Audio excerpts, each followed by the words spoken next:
I'm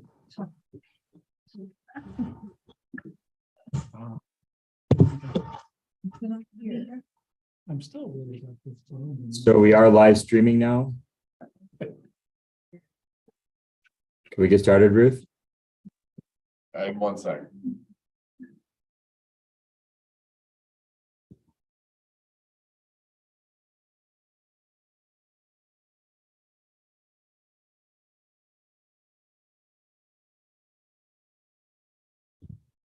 Got it. Thank you.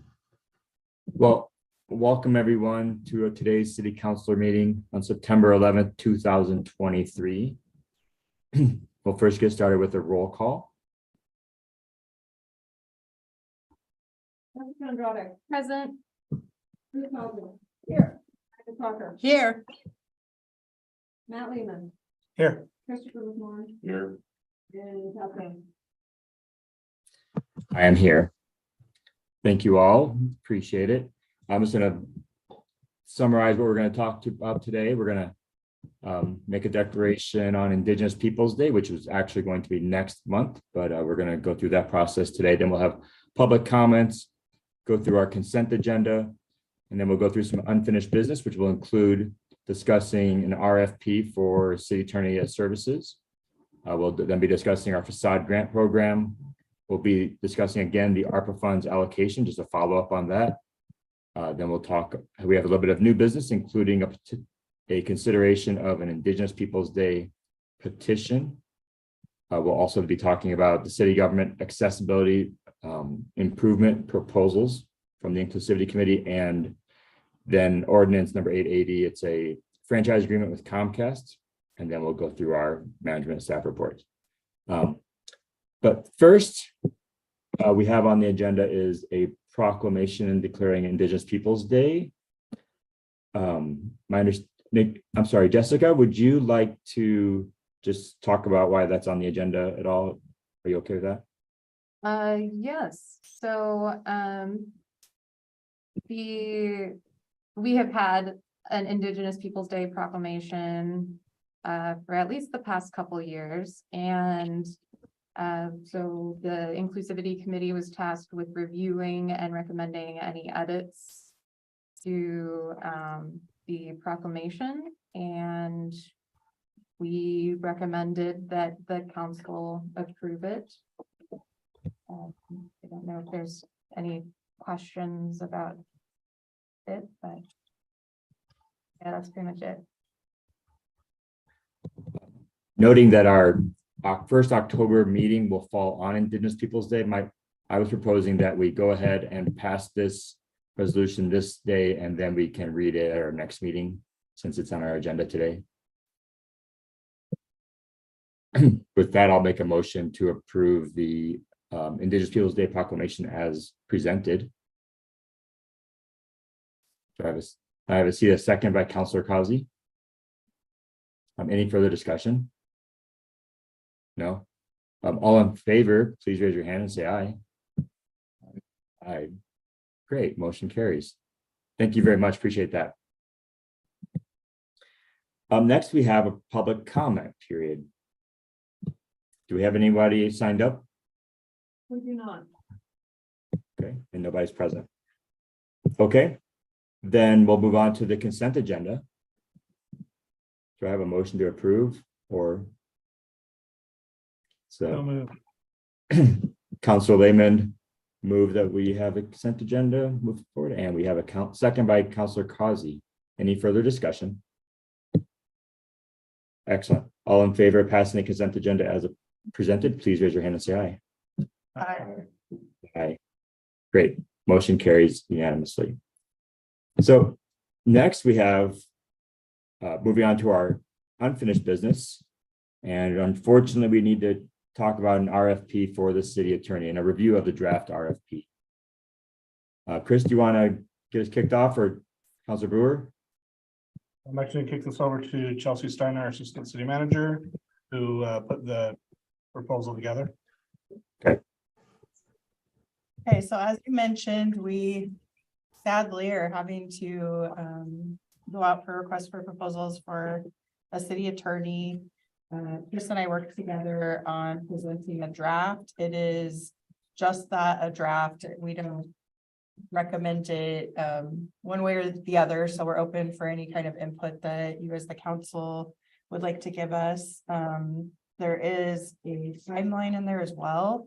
It's on page 2 of 8 of the draft that we put together and tried to fit in dates with council meetings and times that we could get the contract approved and such. There's not a date on when to begin the contract.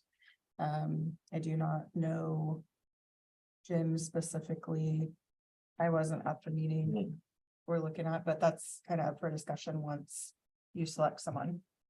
So I'd like to give also on your table, you'll see this chart that Chris put together in the city manager's listserv. This question was asked recently by another city to compare. They asked for input from cities to compare like population, who your attorneys are, whether they go to council meetings. That was kind of a big one if you look through the chart. If they allow virtual or all in person.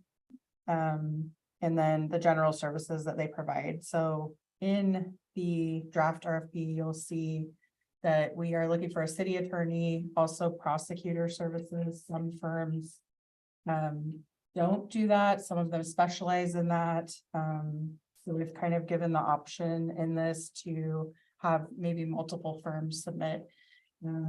Chris and I, as you know, and the council have worked with a labor attorney recently on our contracts with the unions. And then we also have CIS that we use, human resources related.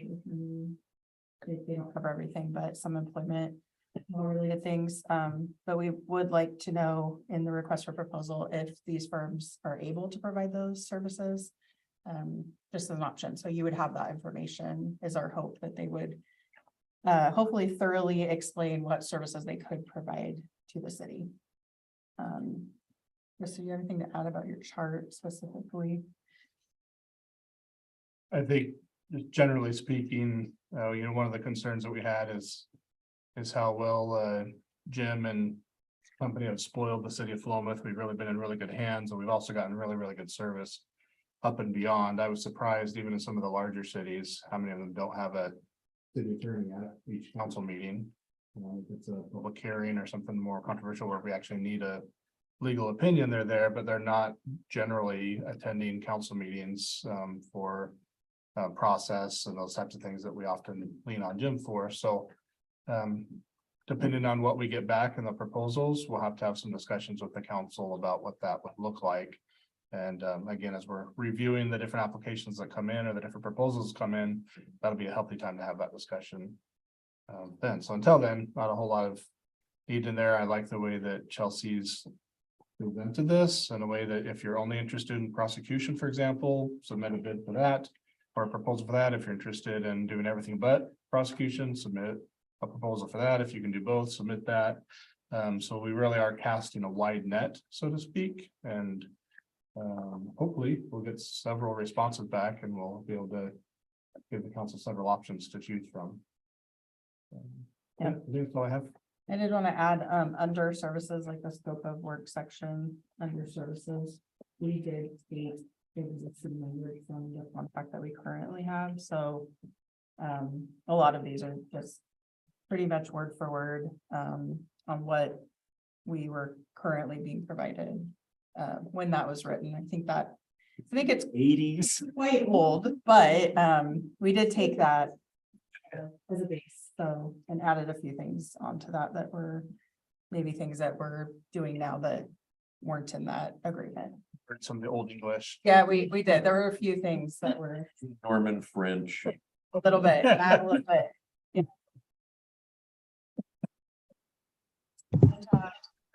Councilor Crocker did submit just a Scrivener's error on page 5, so we will correct that. Yeah, that's what Chris and I have to say about it. Councilor Causey. I just have a few comments and questions. The opening paragraph, next to the last sentence, sort of implies that we could be hiring an individual. Whereas I think we want to hire a firm and not an individual. So I would just suggest using the wording that you have on page 5 and next to the last paragraph. So may select one firm as the attorney and one firm as a city prosecutor. You might end up with, and this is, I've been talking to colleagues to see who would be interested. One of the things that I would say is that you are more likely to get proposals from places if you directly send them to them than if you just put an ad out.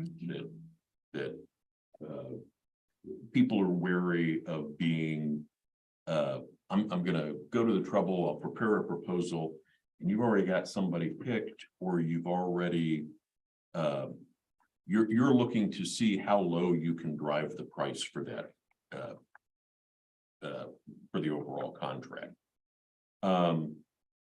You might find somebody who is a solo practitioner and is willing to give you a good deal, and part of their proposal would be, when I need help on these things, here's who I would be subcontracting with.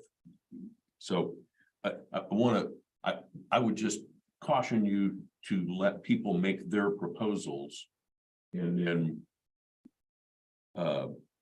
you can kind of pick what works best for you, and you might get something that works really well and serves the city really well, that you're not expecting. I don't know what that model would look like, but it might be some kind of hybrid of a number of different things. Would there be any concerns from a liability perspective? My, just looking at the draft, there's some things that we can tweak up. I would probably have an insurance minimum. There's extended coverage, and you'd want to have that aligned pretty well with the tort claim limits. So $2 million is pretty much standard. The standard for government. The normal coverage for lawyers is not that high, so they do have to, but it is something that someone wouldn't necessarily have to have at the time they made the proposal. They'd have to have it before you signed a contract with them. I would be, as you look at municipal court prosecution, I would be, I would think that you would want to look at experience there. You would not want somebody who is straight out of law school doing that. That's a risk where you trample somebody's civil rights in a bad way, and bad things happen to the city. So some experience, and it looks like we've got that as a thing. They should have the same insurance. If you're splitting those apart, that would still need to be the same thing.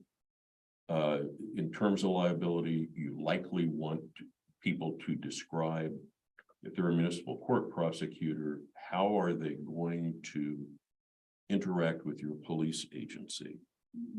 So are they going to be providing advice to police? And if that advice is bad, if you split those apart, you want to have some understanding of who's responsible. That's so it's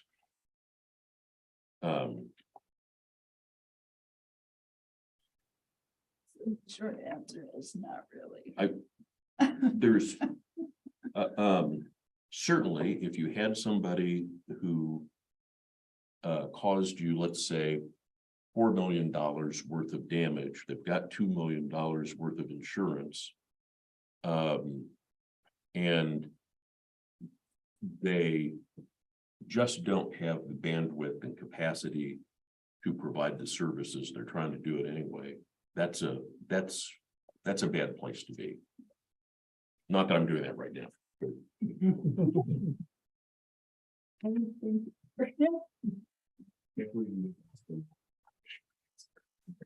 That's a short answer. Tonight, Just a couple of minor edits on the top of page.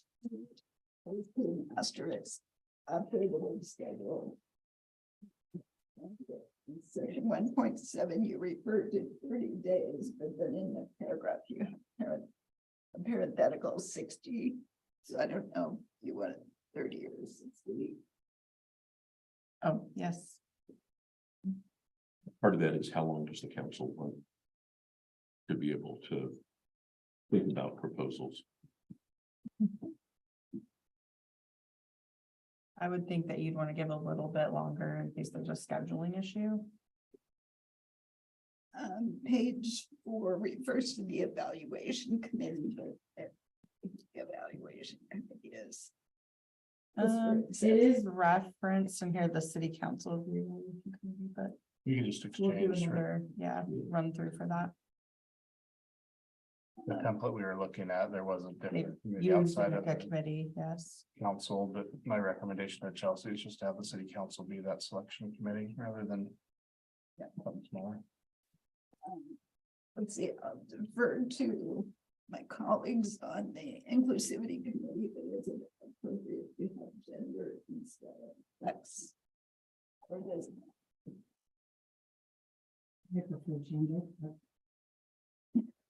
What do you? it is page 5, the second paragraph. You allowed to change that? I believe that is standard language that is. From the statute, yeah. Or in statute. And under routine legal services, given recent activities, I think that we should specify contract dispute or.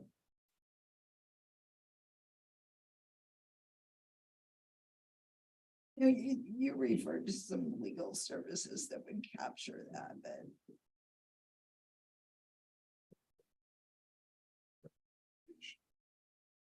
Yeah, I think one of the things that we're likely gonna need to talk about, both in either in this or as a separate item, is what do you do if you have litigation that is ongoing? And, you know, the nice thing about ongoing litigation is it might last for years. And my intention really is to retire March 31st of next year. So that's not years. And being able to hand things off in a way that makes sense and that someone new can read my notes. That might be that you want to have, that might be a city attorney. That might be, no, we need to hire a special counsel who can do complex civil litigation as it's not really a government issue, it's whatever the focus of that litigation is. Interesting thought. Soon that the DN. Could I ask Jim on just on that note? So under non-routine services, that first bullet point is litigation. and Yeah, forensic I think litigation. that's. So we've got the bullet point there, and then I think when we're negotiating a contract, we'll just have some very clear language that refers or references current, long-term or potential litigation. But we recognize that on here. That's all I got. Matt, Council Lehman? Two quick things. First is, I didn't see any reference to being a parliamentarian in here. And that seems like a thing that we've grown accustomed to and rely on. So I don't know if we want to do that or if we want to assume those responsibilities ourselves. Well, I think so yourselves, I think, but So too, like rotating around. Yeah, absolutely. I'm all over that. Nominate now. And then the second thing is, what do we know about this local government law group? They seem to be servicing quite a few people in the Mid-Valley area? There are folks that I've worked with on a number of different things. Very active in both some of the bar sections. There's the government law section. Local government law group is a member of that. City Attorneys Association, they're good people there. There are people that we routinely share things with, and that we steal each other's work, I guess is a way to think of it. They would be interested when I've called to talk to people to see what their availability is. And their concern is they're at a size where they feel like they're the right size for the number of government clients that they have right now. So they know that they would be interested in talking to you about this. Whether that would mean that they got to hire somebody is a little different question. I intend to invite them to apply. Yeah, I would absolutely, I would send an invitation to them. I would send an invitation to Barry Barry Ellsner Hammond. They're tremendous. You might expect, if you wanted people to attend, that it might be remote instead of actually coming to your meetings. Would that make a difference as far as how they would view it from an hours billed standpoint? No. Well, You wouldn't be paying for Right, travel. for travel time. Yeah. And we'll work with Jim specifically on who else he would recommend to send this out to. And I don't know, we need to go through that list tonight, but we'll work closely with Jim on his recommendation. I think I sent Chris the kind of hourly rates in general for each of these. They're more. I see Miller Nash is on here. Miller Nash is a very good firm. They have largely done work in the Portland area. And they are, $100 an hour more than everybody else. Thank you. Counselor Crocker? I just have a question. If we were to hire a law group, can we be guaranteed to have the same person for all of our interactions? No, and you probably don't want that. You want that to some extent, but so for example, both Beery and local government group have lawyers who do labor. And if you're having a labor issue, that's the lawyer that you want to have come, and they'll come for that issue. And if your issue is kind of general governance, then you might have that same person. Thank you. Counselor Rickmore? I guess I was sort of a follow-up to. Is being a parliamentarian like typically included in these things, or is that just sort of a weird Philomath quirk? It's not unique to Paloma. Okay. It's not unique to our practice. Okay. It's not unique to me. It's pretty normal when we do the city attorneys conference, when you guys are doing the league conference, that will have a section or two on parliamentary procedure. Okay. It's the kind of thing that some city recorders do, or city clerks. It's the kind of thing that if you have the right mix of council members and you have a bunch of people who were in, I think Future Farmers is the place that does a really good job with parliamentary procedure. They used to anyway, in terms of you memorize the order of motions and their priorities as part of the process. My father-in-law used to recite them.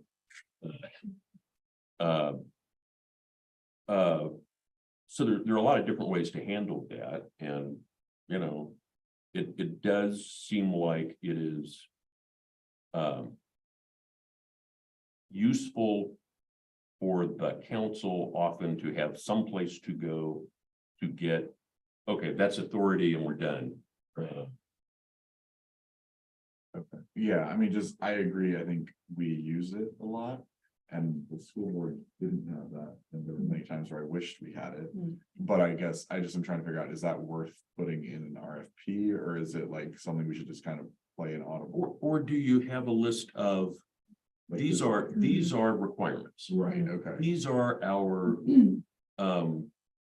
strongly preferred, right, these okay. are our we wish, Yeah, okay, and these are, nice yeah. if we can get it for free, I think you could add that to the, Yeah, if you have that, please write that in. and let us- Yes. Yeah.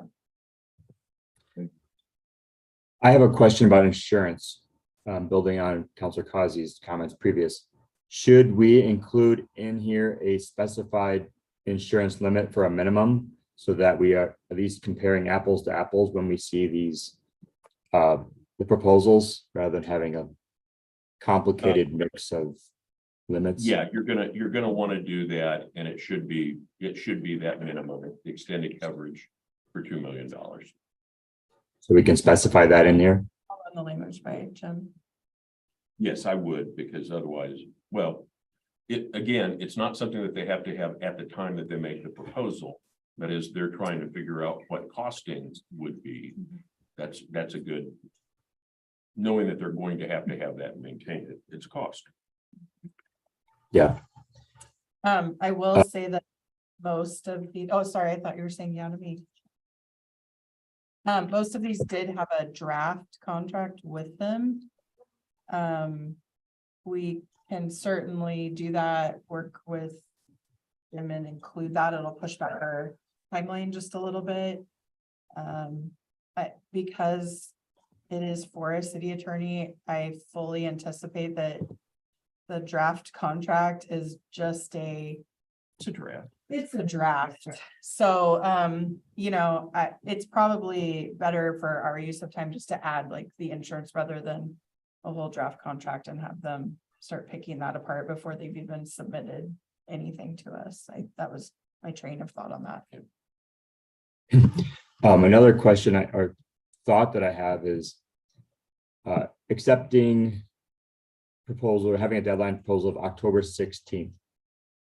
I know that if we extend it out a little bit, it looks like we have time. That looks like we could do that if we wanted to accept the contract in January. And I'm wondering, should we try to extend the deadline a little bit just so that we can get more proposals, or should we lean on our invitation approach to try to get them in by that particular date?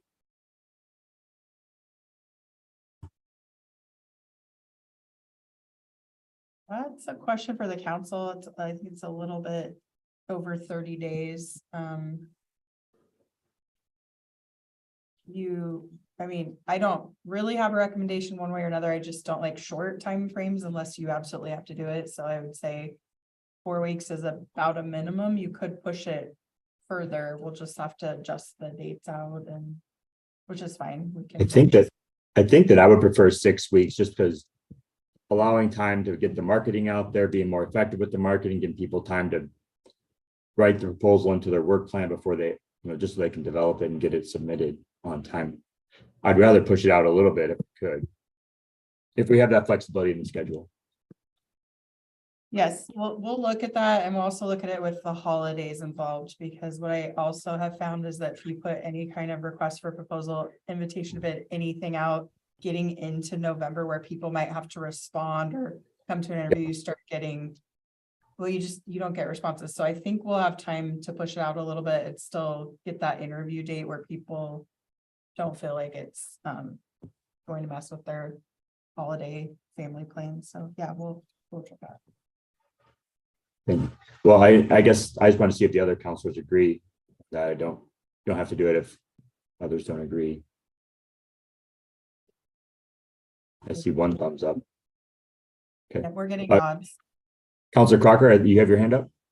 Yes, I agree. I almost think, I just looked at my calendar, November 6th might be a reasonable time, but is that City council, that's not city council, so that would give us time to discuss it during the November city council, I don't know.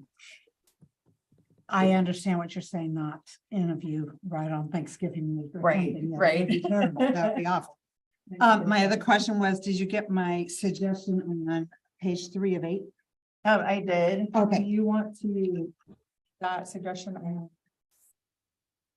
Got it, scribbled out. It was confusing to me, the 5 years and then the 3 years and the 2 years of education. And so I wanted to simplify it and just say must have at least 5 years of a legal experience, parenthesis, 2 of which may include education in the field of municipal government. All members of the team assigned to the city must be members in good standing of the Oregon State Bar, period. And that's the end of it. And it just seemed to me that it was a little more clear that 2 of the 5 years could be counted as education in municipal government. Chaz can see my hand. Oh, yeah, council, oh, yeah, Chelsea. It is a little cumbersome. Like I said, we got this draft. This was just a template from another city that we used. I think the only thing I would be concerned about is, let's say it's one person submitting. Do you want that person to only have 3 actual years of practicing combined with 2 years of education? I think that's a concern. And the way it's written, I think it's written for a firm saying, we want the senior most person to have this experience. As we go down, there's only the education and experience moves around a little bit. So I think simplifying it is a good idea. It's cumbersome, but I'm asking you all, what is the minimum level of experience that you want to accept? And do you want that to be fully municipal, or what kind of a combination do you want? It seems we could address that during the preview process and the interview process. And then maybe if there are many candidates that have more than 5 years experience, we wouldn't even concern ourselves with those with shorter. But if we have 2 really great candidates and they only have 3 years, then I don't know. I have a question. Are we gonna be obliged to hire the person that has the lowest bid? No, it's looking for proposals, so. Price is a factor, but not a determining factor, and you have that in the point structure and the criteria. So we do not have, if they meet the minimum quals and they are the lowest, we don't have to hire them. We could bypass them and go to someone else. It would be best proposal, Okay, thank you. Counselor Andrade. To Counselor Cracker's suggestion, is that potentially getting into tricky waters with potential discrimination by saying that, like, we'll only be taking those with a certain amount of experience if we don't specify that experience in here? Or is that not a concern? I don't believe. If you're gonna disqualify somebody, then having a minimum is what you would do. Again, I'd kind of, this is where I think there may be or 2 different things here. One is, this is a minimum qualification, which is this 5 years, and or the but in your criteria, you have a point system which gives points for public sector experience.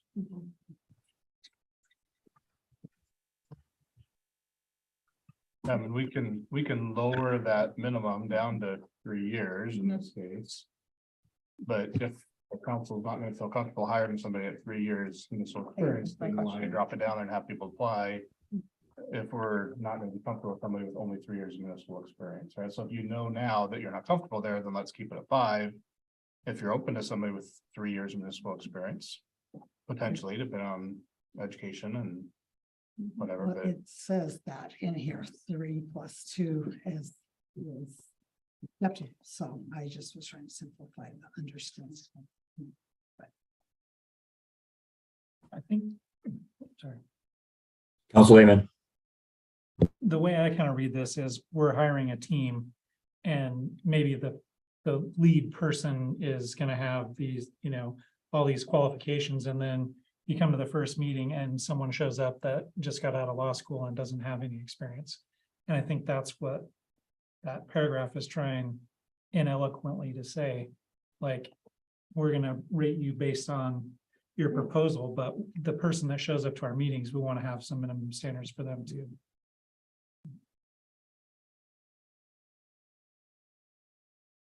So leave it at 5. I think And if they have questions about feeling cumbersome, we can answer questions. And I do anticipate that we will receive quite a few questions. When we went out for the salary and pay equity study, we received a lot of questions. So I think we'll get questions and we'll be publishing those and sending them out to everyone who's on the list and putting them on the website. So yes, if there needs to be clarification, we can clarify it. But we'll simplify that paragraph. It is cumbersome and is a little confusing, so. Go back to calendar real quick. Okay. Actually, can I ask one question about that paragraph? The way it reads, doesn't it read that everybody has to have at least 3 years of experience, but the least experienced person could have 3 years of education in municipal government and that would be it, but no practical experience? And they could be the person that shows up to all of our meetings? I think it says they have to have 3 years in the field plus 2 years of education. That is weird. It is written Poorly. anywhere. Yeah, I think maybe it does say that the least experience, correct, yeah. that experience can be a combination. Of course, I'm thinking, well, law school is 3 years. Right, that's what I was thinking. It doesn't specify that we'll take 1 year Yeah. of education. Right, Yeah, this is not the way that I would write, say, a job description where I'm saying 1 year of education can substitute for a year of experience. It's not written very clearly, so. So you can rewrite that for us, Chelsea, come back. Yeah, Chris and I with the will take your general direction, but I'm hearing you want someone that has at least, or a firm that has a senior member that's got at least 5 years of experience municipal. Is that what I'm generally hearing? I think that, so that firm could have someone with 5 years of experience, they could still send somebody with 0 years of experience as our primary person. I don't think that's what we want, right? So the minimum 3 years field experience. I've sent people with. Yep. It's, And I think we have even currently had people that have less, so that's something to keep in mind, Jim. What kinds of situations have happened with other staff that you have had well, work with? so, Catherine would have had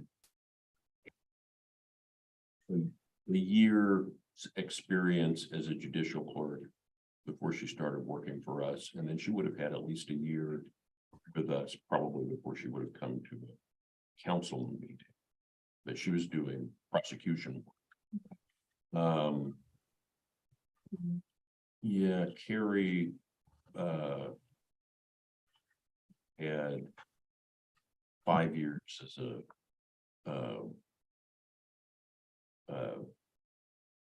attorney general in YAP and 3 years as a district attorney in Eastern Oregon. Dan Miller would have been did mostly prosecution work, but he would have been straight out of law school. I started doing stuff when I was straight out of law school. But you know better now. I was gonna say, we have cars and stuff now. Yeah. So can I just get clarified? So I think that I'm hearing that we want the person that shows up to our meetings to have a minimum of about 3 years of experience, or is it 5? I'm in 3, and if they want to do lower, they can justify it, but I think setting a minimum of 3, I think is good, so. we'll look at Okay. the language. Just want to give Chelsea that direction. Yeah, we also did ask for resumes of anyone that they are proposing to work with us. So that doesn't mean they wouldn't hire someone down the road, but that'll give you a chance to also see hopefully who they're putting on the table to work with us. So that should help too. Thank you. Any further questions of staff on this? We talk calendar real quick for dates within the Yeah. proposal. I really like that Monday, the 30th for interviews. I think if we push into November, we will lose some interest there and it'll get more chaotic for everybody. I think if we're advertising that date, the interview date, as part of the proposal, that gives them plenty of notice. Not like we're springing it on them, so I would be comfortable moving the date that they're due forward from, or back from the 16th to as late as like the 24th, 25th. It's just gonna be a matter of how much time you want to have to review all of the information before the interviews. So I wouldn't go any later than like the 24th. You know, pending we don't get all of them on the 24th, we'll get them to come. We can be prepping them at the staff level for you.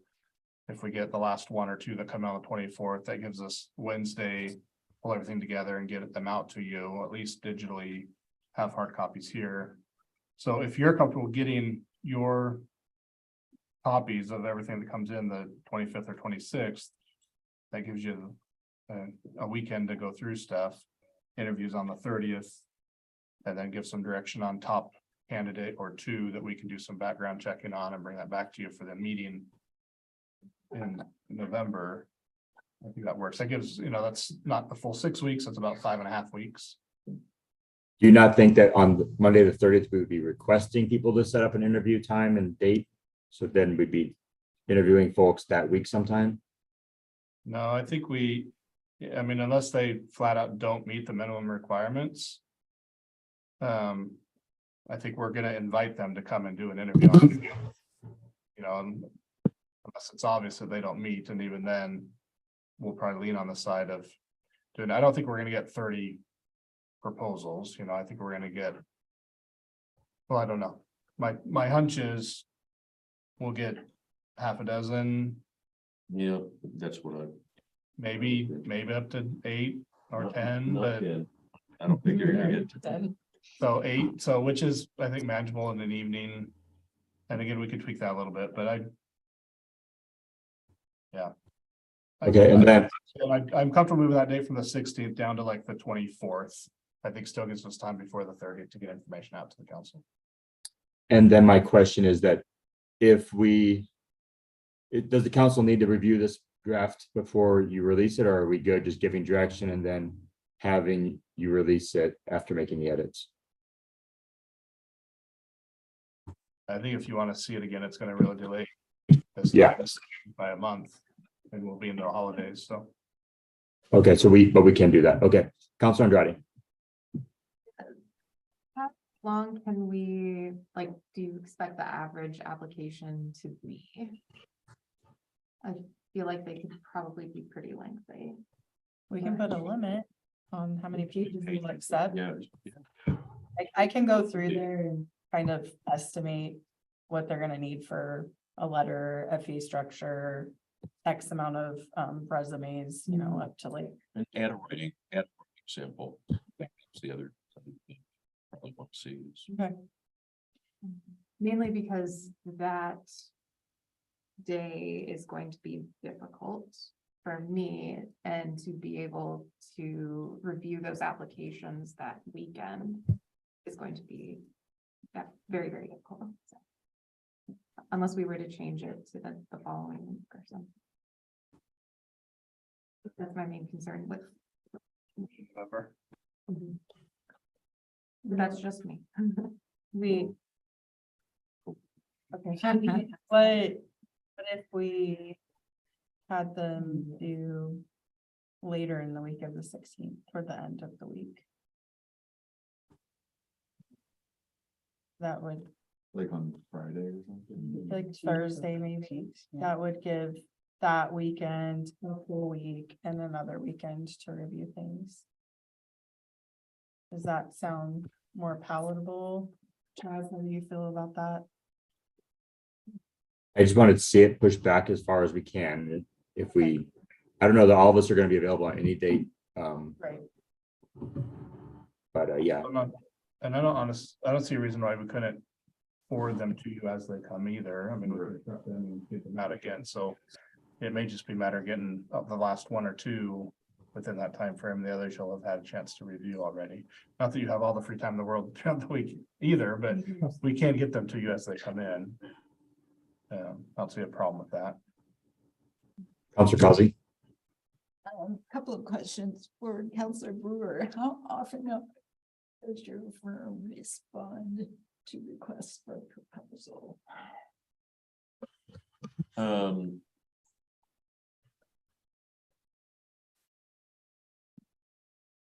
Since my partner and I have thought about retiring, not that many.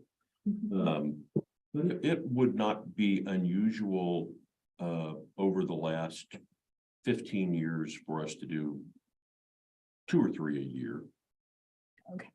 Okay, so if you're doing that many, Then you have my a, point you is, kind of have a proposal ready to I don't go. think you need 6 weeks to do it. And I'm also very concerned that I don't think we're gonna get 8 proposals. But if we do. That would be really good. How long are we gonna allow for each interview?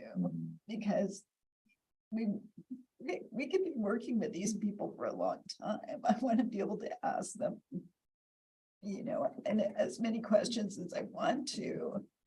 So, you know, if you at a minimum gave each firm an hour, so you're gonna spend 8 hours interviewing people. Well, probably longer. And interviews with 30 and the 6. It'll be equal to some counselors on Friday and counselor. Well, that's fair. Spread the love. November 6th, I'm gone. I mean, I think this is personally, I think this is a good schedule as it's. So are you thinking that the number that you would interview needs to be?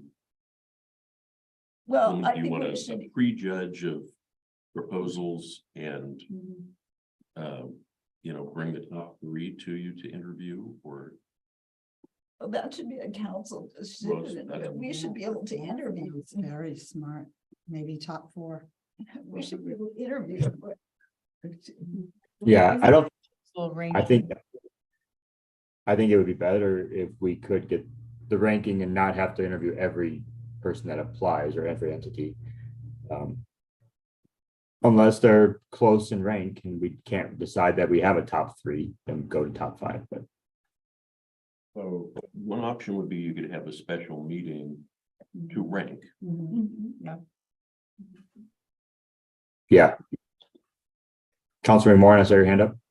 well, I guess I like. Just from like doing this kind of stuff for like scholarship applications and stuff, could we just, each counselor just fills out their rankings and sends them to like Chelsea, and then Chelsea puts it in, does that count as like a public meeting or? Okay. So you're sending it to a Yeah, person. as long as you're Yeah, I not. mean, I talking just about it. File. As long, I mean, we're coming still sort of to a decision about the top 3, but like with that, because I feel like we don't necessarily need to all sit in a room to tell us. Yeah, you're not making that Okay. decision. You're leaving that up to Right. staff just to. With your numbers, file here, this. essentially. You're not discussing it among yourself. Yeah, I mean, because I think if like, if we keep it due on the 16th and then like by the 23rd or something, we all send our scores into Chelsea, and then Chelsea can schedule meetings with like the interviews with the, you know, top 4, top 3, whatever we want to do, then I feel like that kind of takes care of it, but.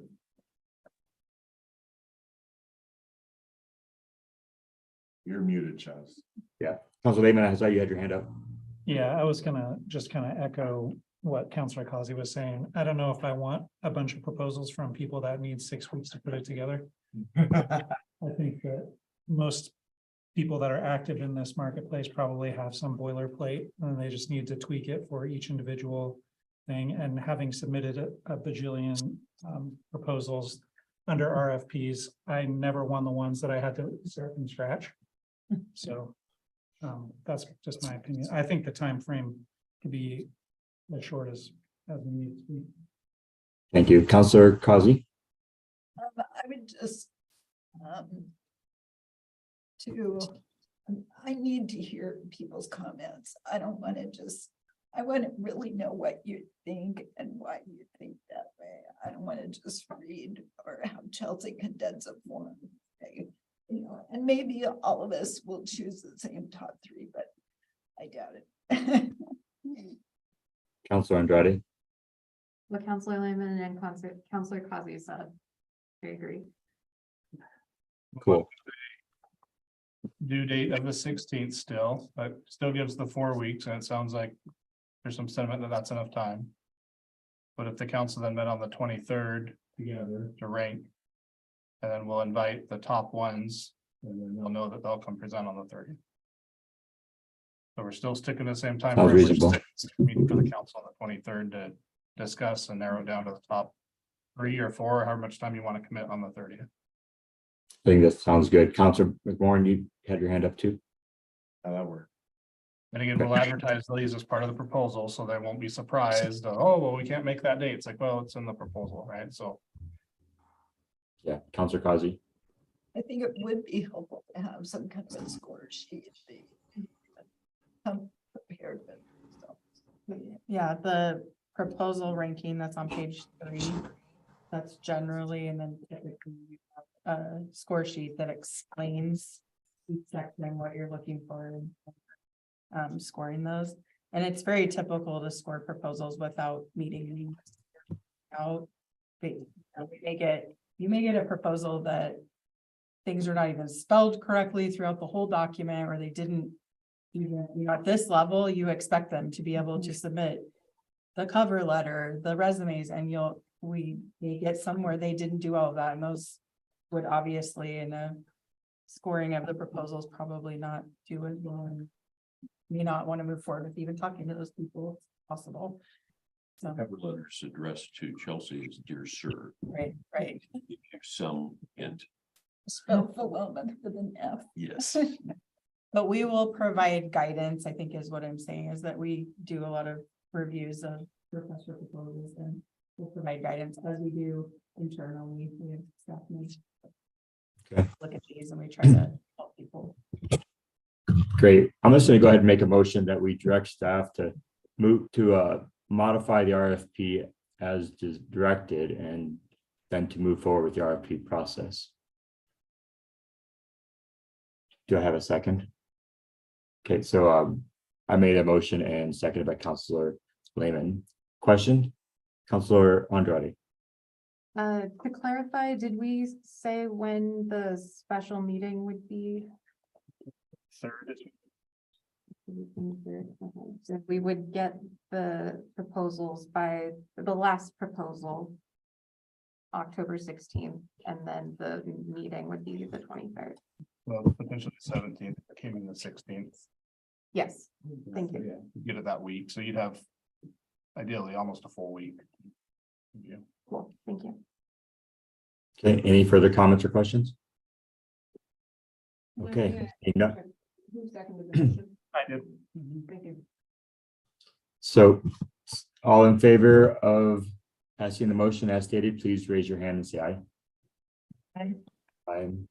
Motion carries unanimously. Thank you very much. Appreciate it. Next, we have the Facade Grant Program. Chris, is that you? Yeah, I can hit this one. No action needed on this. So it's got approved in the last meeting, but the council had asked the specifics on dates and timeframes.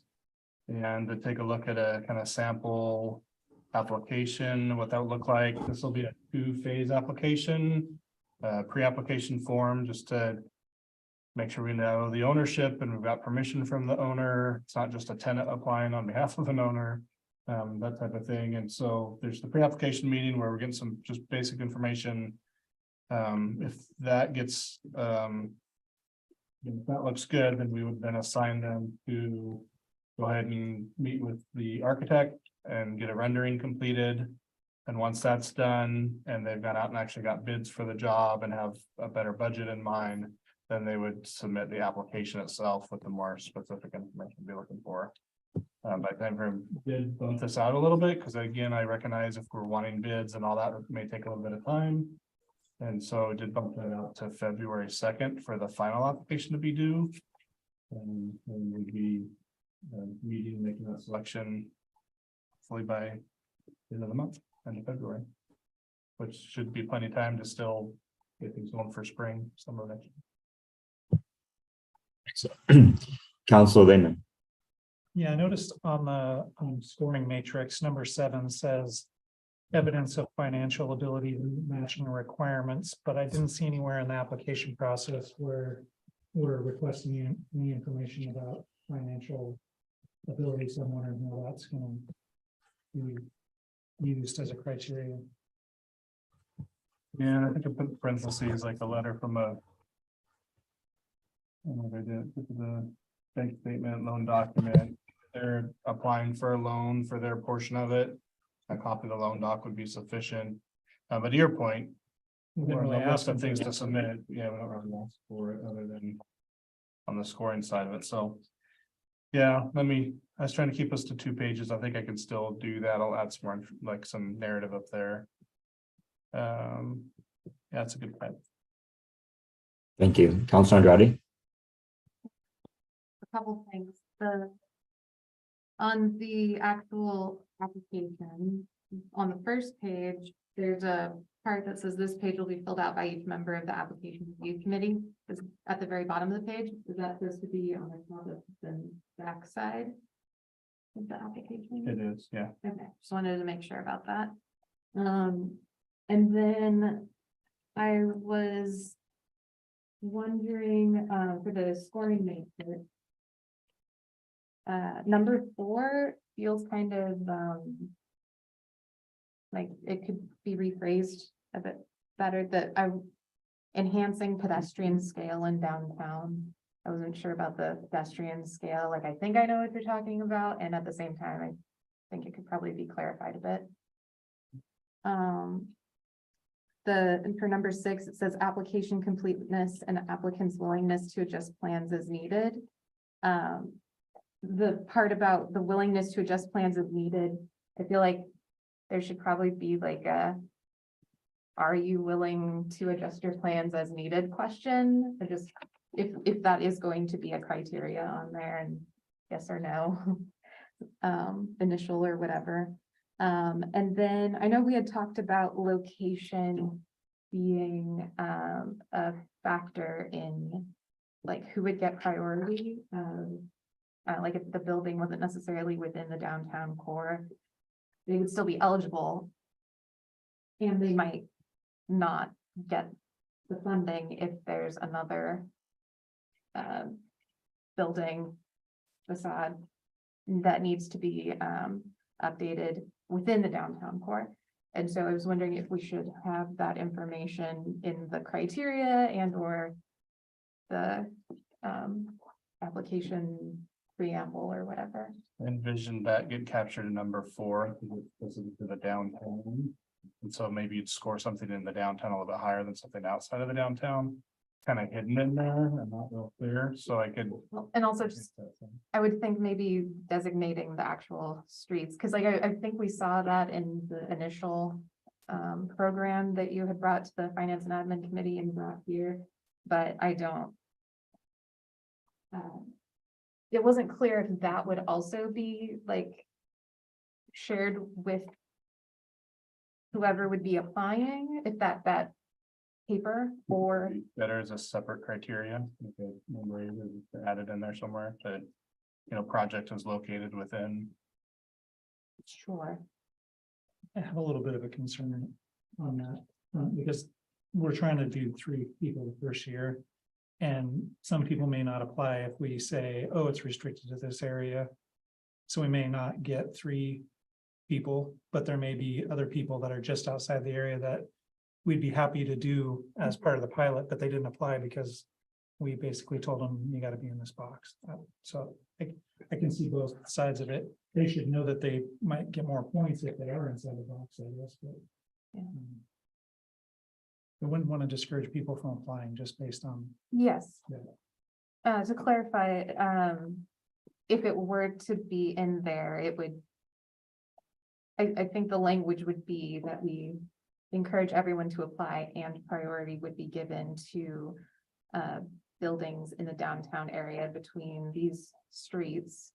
And then note in the criteria, like if you have the scoring matrix, that you might be in the low category or the mid category instead of the high. If it's wordsmithing on the fly here, which I love doing. Number 4, to capture that positive contribution of the project on enhancing downtown as a walkable pedestrian friendly area. So we get rid of this pedestrian scale term that people are familiar with, and it does kind of give some extra points for being in the downtown if we're comparing 2 projects. And I don't think it discourages anybody from applying there. Does that work? All right. 1 point. I'm wondering if we should, do we need anything in here that says that the project, we'd like the project to be done within 2 years or 3 years, or the project will not be reimbursed? That's in one of the check boxes is that they've read the Yeah, top deal, and that's in there very clearly that they've got a time frame. So I was trying not to repeat that too much. okay, just wanted to double check. Thank you. Counselor Causey? Just a quick edit, they look on, or to be February 2nd. I just have to be really fast.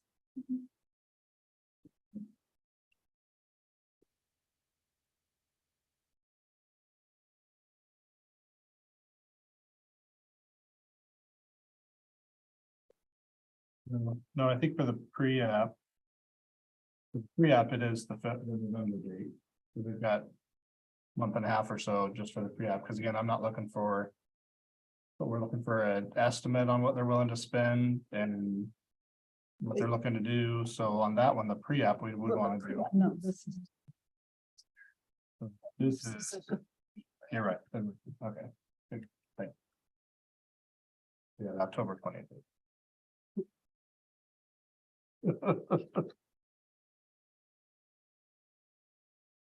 Okay, well, that's good direction. I don't think we need a motion on this or anything. I've got your sense there. I'll make those changes, and I'd like to start promoting this in the newsletter and social media and get it out there. And I'll make some personal phone calls from business owners that have reached out to me in the last 2 or 3 months that I've been saying.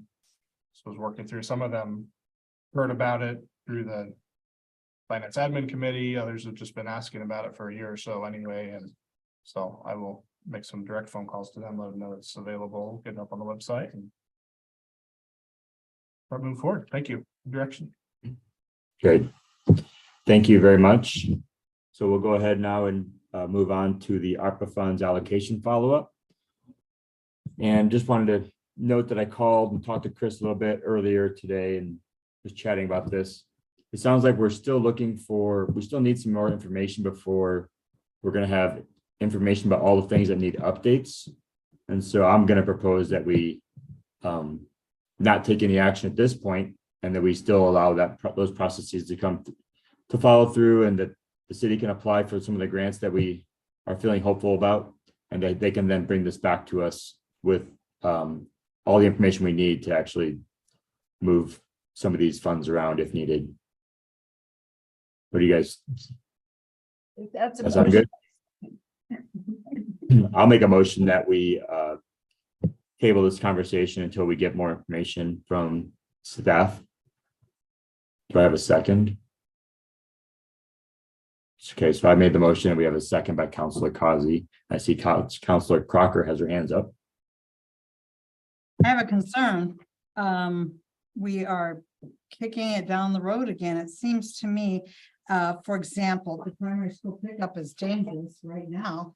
why would we wait another month before we would fix that, especially since it's coming in under budget? Why can't we just go ahead and do that? So those, yeah, I'm sorry, I didn't clarify. And this was more on the financial side. Those have already been ordered and they'll be here, and Public Works has already has direction to move forward on that project. And I didn't include that as. And I should preface, I started this memo with the intent of thinking that I had committed to you that we would be bringing you some resolutions to move contingency funds and, move some money around. But I don't have enough certainty on the final dollar amounts for these projects to know how much money we may or may not end up moving still. And so I started this memo thinking dollars and cents as opposed to timeframes. But each of these projects we are moving forward with to the extent that we can.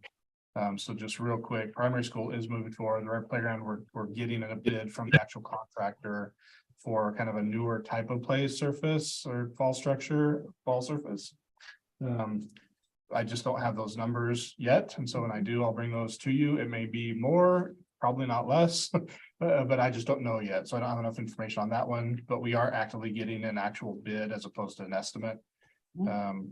The backup power for the water supply, I've provided some good information on there. There's a grant that seems very favorable that I'm gonna be applying for this week. And I don't know that we necessarily want to hold our breath for that, but maybe we do. So I think that's a discussion. Again, I'm just not really in a position to have that full conversation. And then on the street lighting, You're back.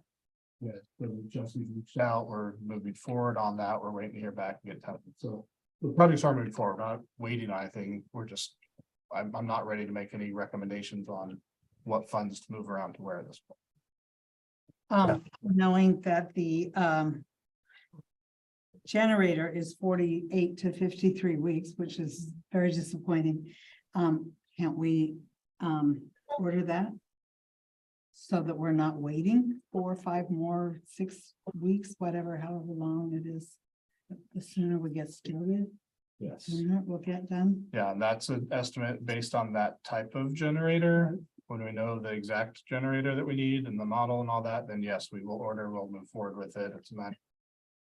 We're paying for it. Part of my only reservation there is depending on the grant that we're applying for. If the grant seems very favorable, but it's one of those where you can't have spent money before we do. If we have to put money down on the generator before they order it, then that might hurt us. If we don't have to put money down, or it's a small portion of it that we have to put down, I think we still proceed and do it. So again, I just don't have enough numbers to really ask you to make a decision tonight. So I support the mayor's motion here to just table this for tonight, not feel like you have to make any decisions. And when I've got more information, I'll bring it back next month. Thank you, Councilor Andrade. I have some concerns about the playground grass synthetic turf. And that being ADA accessible, can we still get, like, I guess you can still get a quote for that, but I would still very much like a quote for the rubber surfacing. And let me bring that back to you next month. I have a comment about that. The playground manufacturer, who's the state works with them too, their state bid contractor. When we reached out to them about the rubber surfacing, they said, we can absolutely quote that for you. However, and so I did ask, I said, they suggested this synthetic turf, and I said, well, the reason why we're doing this is because we really want this to be ADA accessible. And they said this new technology is much more ADA accessible than the rubber surfacing, and it's starting to be phased out.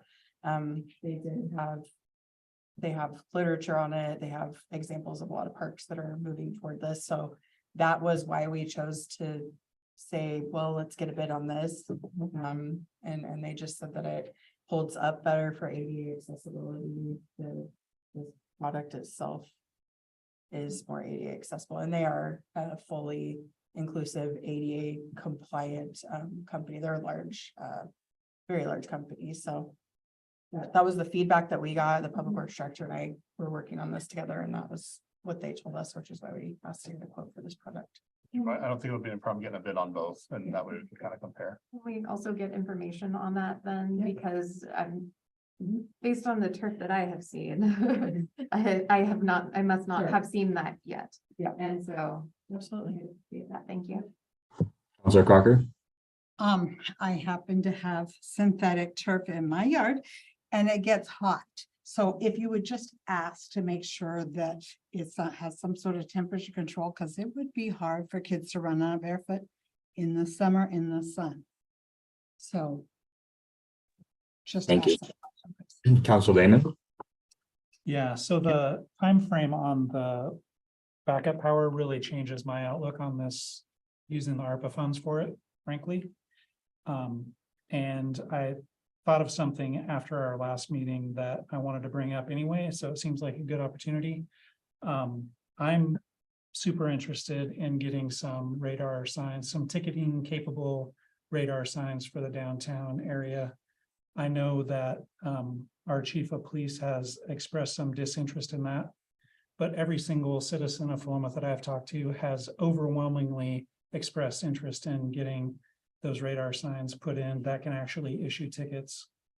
Because we're all tired of getting passed by people going 35 or 40 through our downtown.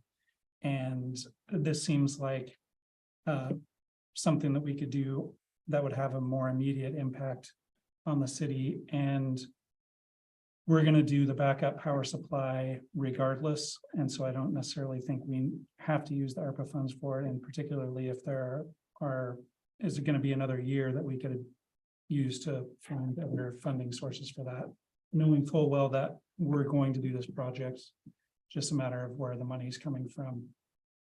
I would like the council to consider the radar signs as an alternative to the allocating the ARPA funds to this backup power supply. I guess, yeah, just that, point of parliamentary. Here's a motion on them. I feel like our discussion is no longer germane to our motion. Well, we're discussing whether or not to table this, and I think that is germane to. Well, but I feel like we're not discussing whether or not to table it now, we're discussing what to spend the money on, which is the. Okay, so I'm opposed to tabling it, and I think we should have it. I think we should resolve the motion first. Maybe that's just me. No point. So, so we can vote on whether or not to table the, You just muted yourself. sorry. Sorry, we can go ahead and vote on whether or not to table this conversation until we get more information. All in favor of tabling it, please raise your hand and say aye. Aye. All opposed, please raise your hand and say nay. Okay, so wait, Councilor Crocker, did you vote? No. I'm trying to figure out the ramifications of tabling or not, and it's not clear in my head. I prefer we go with what we voted on already and not be changing things up, and if so, tabling means we're going to change. Okay, I'm things sorry, up. but sorry, so we can't have a discussion in the middle of a vote. So, I'll abstain then. okay, so motion fails. And then we can now have additional discussion about the agenda item. Councilor Lehman. I would like to move that we redirect staff to investigate purchasing radar signs with the $60,000 of ARPA funds that we currently have allocated to the backup power supply for Starlight Village. Second. So we have a motion made by Councilor Lehman and seconded by Councilor Andrade. Did you want to speak any further to that, Councilor Lehman? I think I've spoken enough about it. Okay, wanted to double check. Councilor Kazi. I feel like we've already made a commitment to the generator project regardless of how long it will take to purchase a generator. I also don't know if ODOT would even allow ticketing on Highway 20. I would certainly support it if they did. But one of the criticism that was leveled at the generator project is that it had not previously been on our plan, on our capital improvement plan. And we have never, ever to my recollection, spoken about cameras that would issue tickets. So I think it's worth gathering some information about that first to see if we could actually do it. But I think it's very disingenuous to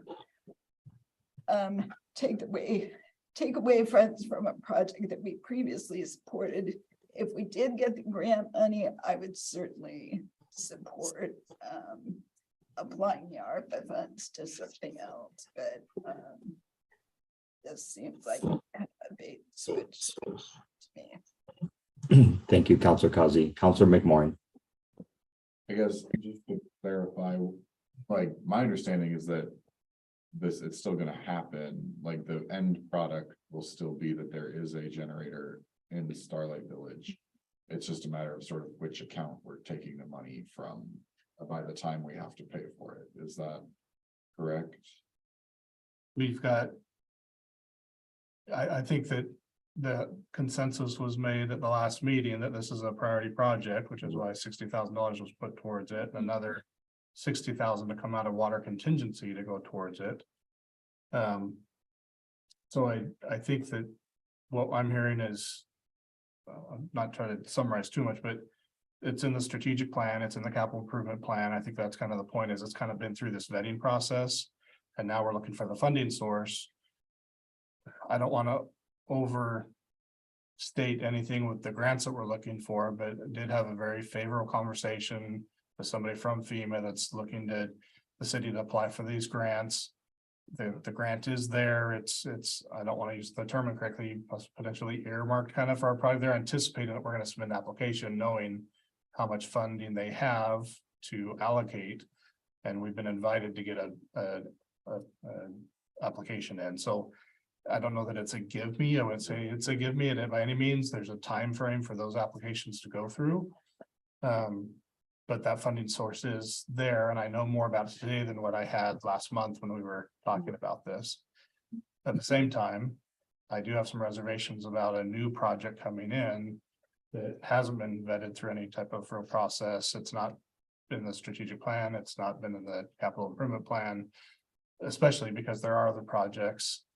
And everybody knows it's coming. The street light project has been vetted. It's in the capital, it's in the strategic plan, it's in the capital improvement project. And yet it's not fully funded other than pulling from contingency, which we were hesitant to do, but did in order to spread it out. But I just would throw that caution. I think there are other projects that we've made some gains towards getting to. It was just a matter of lacking funding to get them done. And now that there's funding available, it's the way to go.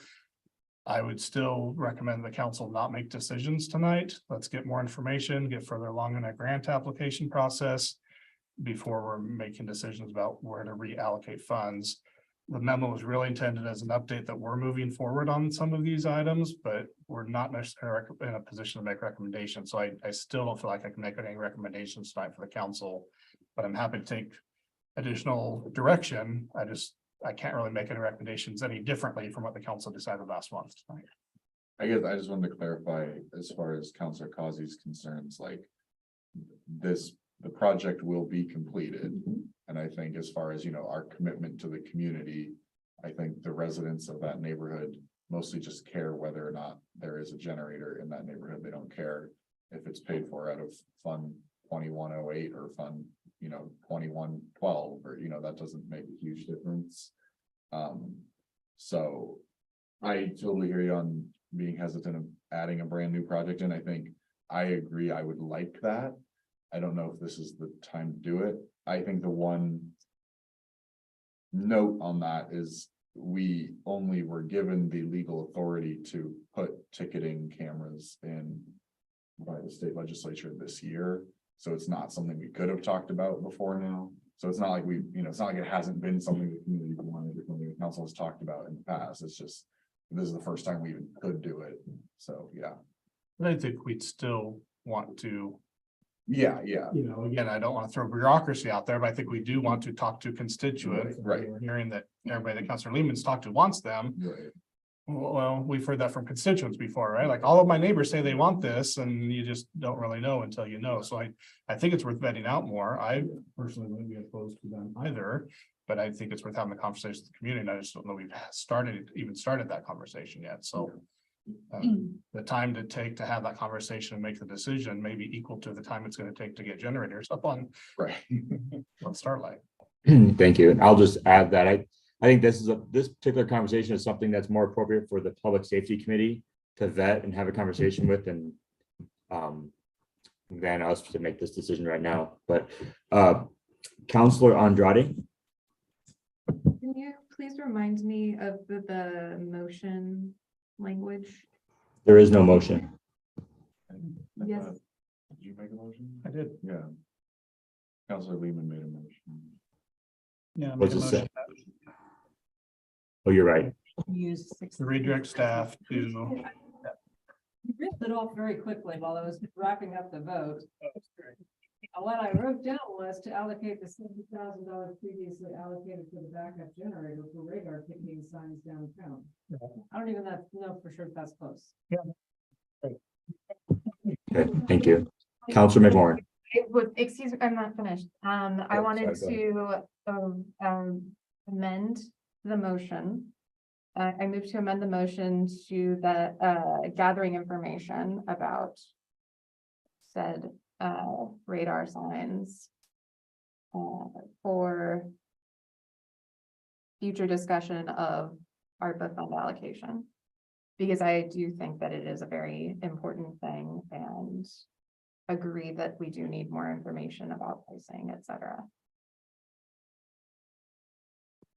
Okay, so we have a motion made by Counselor Andrade. Do we have a second? Second that. We have a seconded by, it's a motion to amend and it's seconded by Counselor Lehman. And so Counselor McMorrin? I get, just my only concern is, are we saying it's specifically the ARPA funding, or because I would be more comfortable if it's just like a general inquiry into putting these devices in Philomath, and then if it's something we like, we can figure out how to pay for them.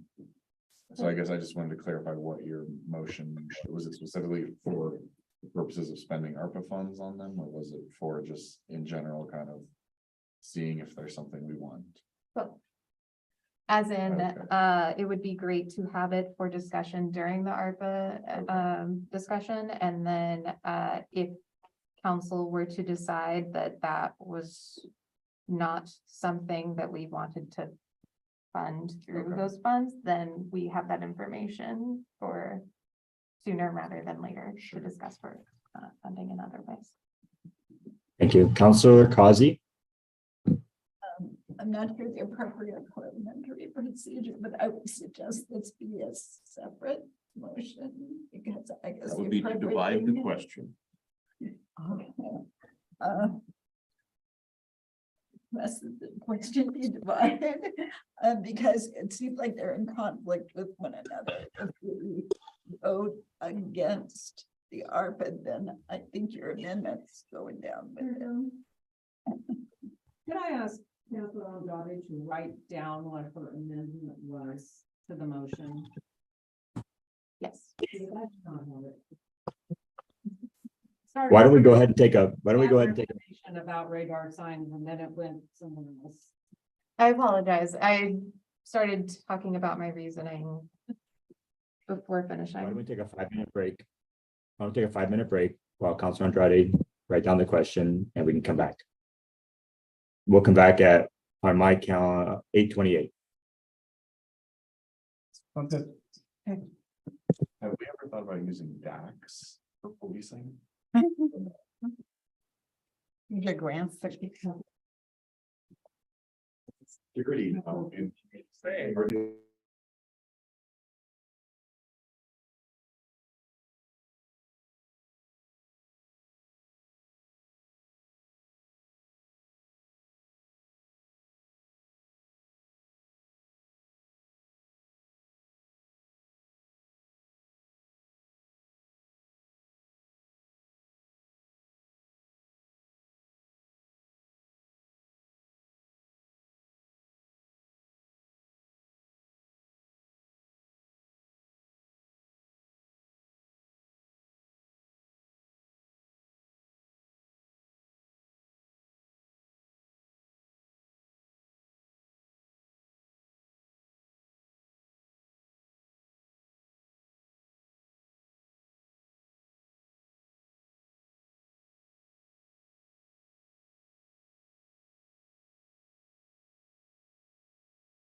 Okay, But it's a public, looks like we're back. Can we go ahead? Excellent, thank you.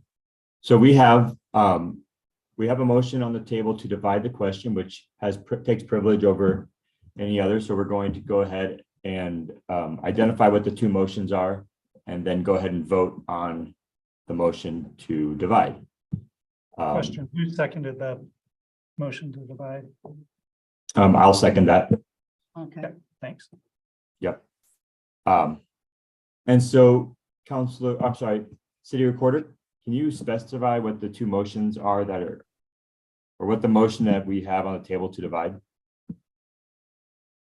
The motion, as it was restated to me, was to amend the motion to direct staff to gather information on the radar signs for discussion of ARPA funds allocation.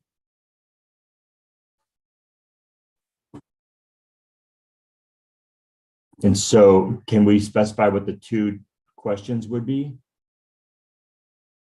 We look for Counselor, where was your thought on dividing that question?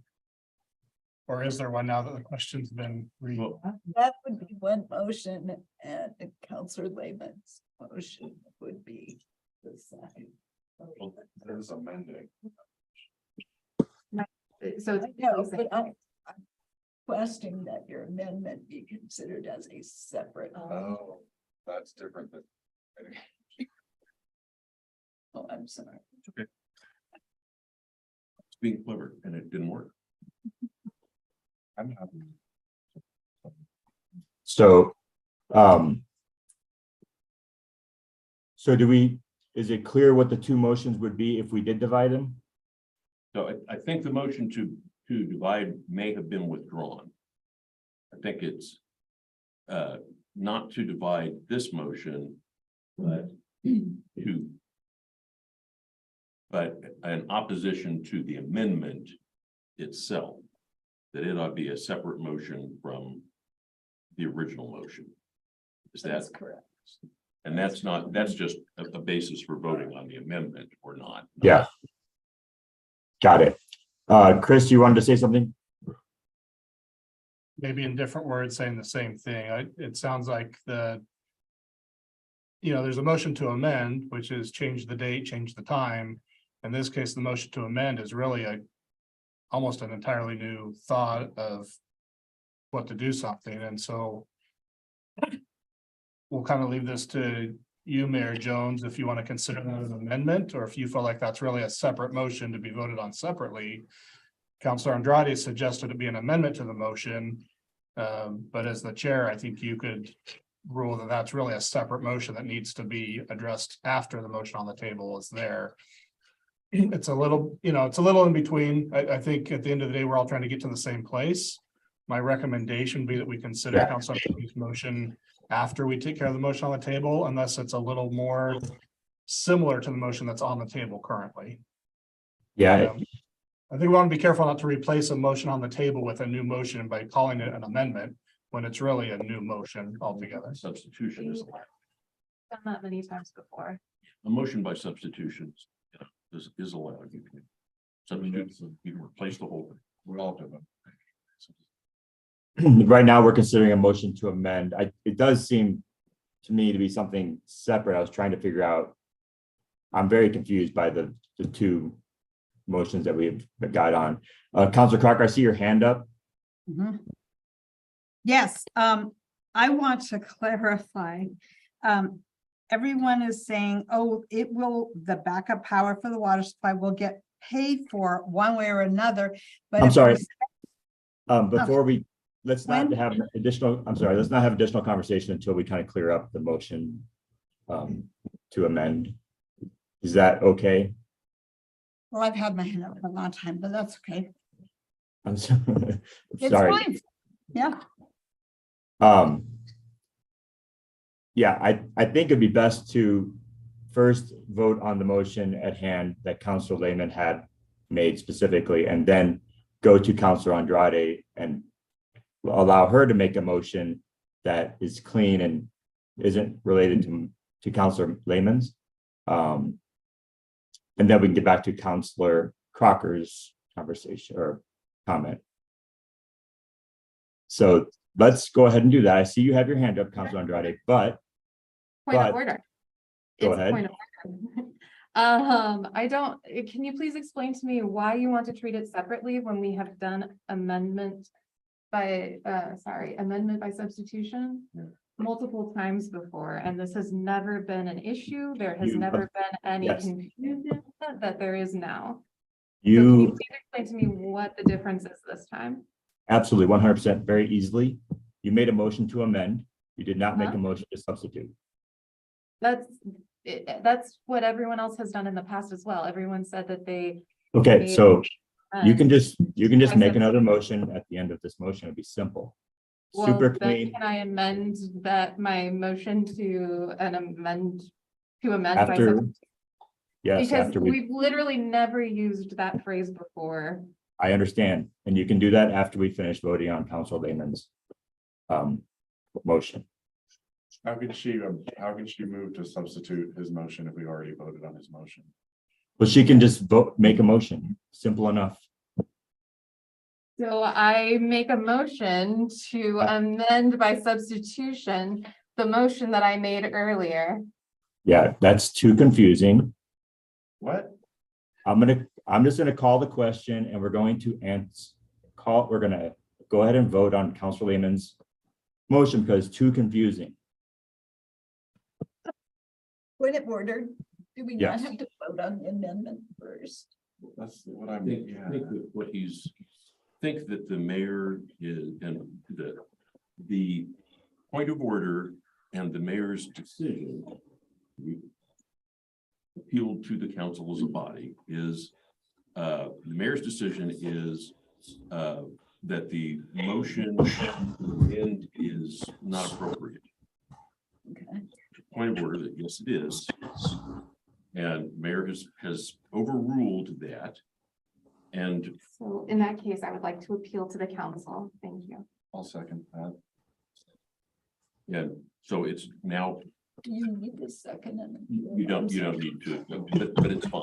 It's fine. It's fine. And so, Mayor, you just asked people to vote on the point of order.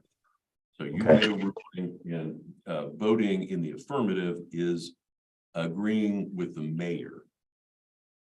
It's on his motion. This sounds weird, but it's, Right, but the right thing here is, it is an appeal to the council of the mayor's decision. A yay vote is agreement with the mayor, not an agreement with the protest. That's weird, but that's kind of the way it works. the mayor's position is. That's correct. And I will have no idea what we're voting on if we don't do this, so. So all in favor of agreeing with me on the rejecting the point of order, please raise your hand and say aye. All right. All opposed, please raise your hand and say nay. No. Okay. So can someone tell me what we would be voting on? We have an amendment to Councilor Lehman's motion to substitute Councilor Andrade's motion, which is to redirect staff to look into radar funding or radar Fine. photo radar on Main Street as part of the ARPA funds discussion. And what is this substitute? Substitute. It's- Yeah, so we're not going to talk about Councilor Lehman's original motion. We're just talking about my motion. Okay. And we won't talk about his unless someone were to make that motion again. Well, no, if your motion fails, back to Yes, thank you. And if we wanted to amend the substituted motion, what would be that process to do that? start over. It's a Gordian knot at some point.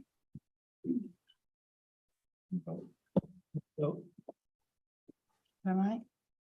Councilor Crocker? I am all full in support for getting radar machines for that. Does it have to be tied to the ARPA funds? That's where my vote, I'm confused on how to vote if I don't want the ARPA funds used for it, but I want us to research. So Counselor Andrade's motion is that it would be done with part of the ARPA discussion. If you are opposed to that, or you don't think that's necessary, then you would vote no on this amendment. And then Counselor Lehman's motion would then be on the table, which was to look into, or to use the $60,000 to go towards that process. Okay, Counselor Andrade. And to clarify, I would like information to be available during the ARPA funds allocation discussion, because that discussion will be happening sooner than if we were to talk about general projects. And at that time, when we talk about ARPA funds allocation, is when the council can decide whether we think it's appropriate to fund those ticketing radar signs. That is the reason why I asked for it specifically for ARPA funds allocation. So we still have the opportunity to say, yes, this is a good idea, and no, we are not going to fund it with ARPA funds, if that is the council's decision. So your motion is just to include it in the discussion. Exactly. So that we have the information sooner rather than later. And then I will just add that the reason that I'm going to vote no on this is not because I'm not opposed to the idea of the cameras, but I think that in terms of process, it goes against the fact that we should have it in our strategic plan. We should have it in our capital improvement plan. It should go to the Public Safety Committee before the council makes a decision on something like this. I think it's not that big of a deal, but I think in terms of process, that would be the appropriate way for us to be doing it. So, any further discussion? Seeing none, all in favor of substituting Councilor Andrade's motion for Councilor Lehman's motion, please raise your hand and say aye. Aye. Okay, all opposed, please raise your hand and say nay. Okay, so the motion passes. So we're now considering Councilor Andrade's motion. Any further discussion? Didn't we just vote on her We motion? voted. Substitute, we haven't voted on the motion. This is good. Where's the real like boot camp on Robert's rule? Yeah. We're having fun. Provide just a little comment. As much as I appreciate the radar sign conversation as well. This is the cautionary tale that I told when we first started having the ARPA funds discussion, which was encouraging you to look at projects that we've already looked at. They've already been in the strategic plan. They've already been through committees. We've already had some discussion about it. And now it's a matter of when and funding source. I get that radar signs became a new possibility and the timing of that is there. But from staff's perspective, this is one thing for us to look at that, 3 hours ago, we had no intention of looking at right now, nor any direction to look at right now. And we can take that direction tonight, but we do have a pretty full strategic plan full of things that we're already looking at. And the ARPA funds discussion is just adding to that. So just a cautionary tale, don't overload your staff. We're very busy. There's a lot on the plate. And this is one more thing that you're going to want information on. It sounds like between now and next month, which really means we've got about 3 weeks, which is a lot of time to gather the amount of information that may be required. So I'll provide you the best I can. I work for you. My concern is this is a brand new project that really we've done zero vetting on to this point. And we're Thank trying you. to tighten ARPA funds that we're trying to allocate now. Councilor Lehman? Yeah, a couple of things. So we allocated ARPA funds for something that we believe is going to take 53 weeks to get to. So it's the timeliness thing argument, I think, is a non-starter. Secondly, previously I was on the police committee and I did raise this up and I was flatly told no. And so now that we actually have legislation in place that allows us to have this discussion, I would like to bring it up again. And I have reason to believe that our current chief of police is not in favor of this and would do whatever he can to make sure that it doesn't get out of the police committee.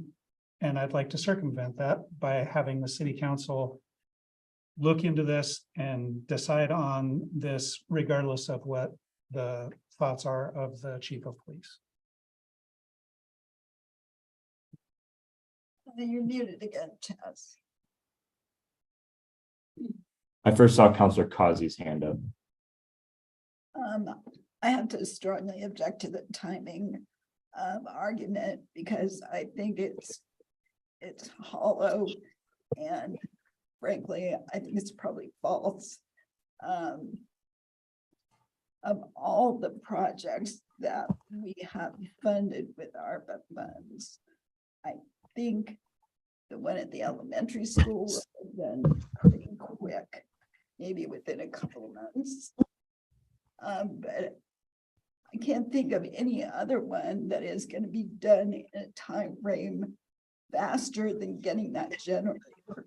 And for you to come and say that we should make a change because it's going to take that long, I think it's utterly ridiculous. Counselor McMorrin? I just want to clarify, the reason I like this is just because I feel like it's just information. And if the information from city staff is like, there's absolutely no way we can do this in time, that's great. That's information that we now have that we didn't have before now. So I guess just in response to Chris's thing, like if the staff report is like, no way, Jose, we are overwhelmed. There is no time for this. We can't do it. Like, great, okay. That's what the council asked for, was just a staff report on implementing this. And if the staff report is like, we can do it next year, I'll take that. I guess that was my understanding when I was voting for this, and that continues to be sort of my perspective. So I'm not asking for like you to have everything perfect next month. It's more just kind of like a, here's what's up. What's up, Philomen? But yeah. Yeah. Counselor, Yeah, Chris? we're gonna, you'll get a staff report. I mean, we'll prepare something. I'm just, my bigger concern other than having staff time is, again, it's one more project that really hasn't been in the process, but that's already been expressed, so I don't want to repeat. Okay, Counselor Kazi? I just wanted to say that I agree with Councillor McMorrin, and there's kind of an unsaid, no one has mentioned the potential impact of the Streetscapes project on slowing traffic. And I'm sure it won't slow it as much as people would like it to, but it probably will. It should slow traffic. So, you know, I agree with Councillor McGinn, and it may be a simple yes, no answer. It may be a call to ODOT and they say, no, sorry, Charlie. But I think it's worth that initial inquiry. And if it's worth putting in our strategic plan and vetting it further, then I would certainly support that. I just don't support some things. Thank you. Any further comments, questions? Seeing none. Yep, of Counselor Crocker? course I do. I was talking to Chelsea about the artificial turf. And they could put that in relatively soon, but the rubber foundation that we were talking about cannot be done until spring or summer next year. So I'm just backing up her comment that many of these can't be done right away. And that doesn't mean we should unfund them. Okay. So we have a motion on the table. Can we just, Councilor Lehman? I just want to make sure everyone's clear that the motion that's on the table doesn't have anything to do with reallocating any funding whatsoever. And it's not a tactic. It's something that I actually want to do. So, Thank you. Can we just get clarity on what the motion that's on the table is? Councilor Lehman's original motion. No.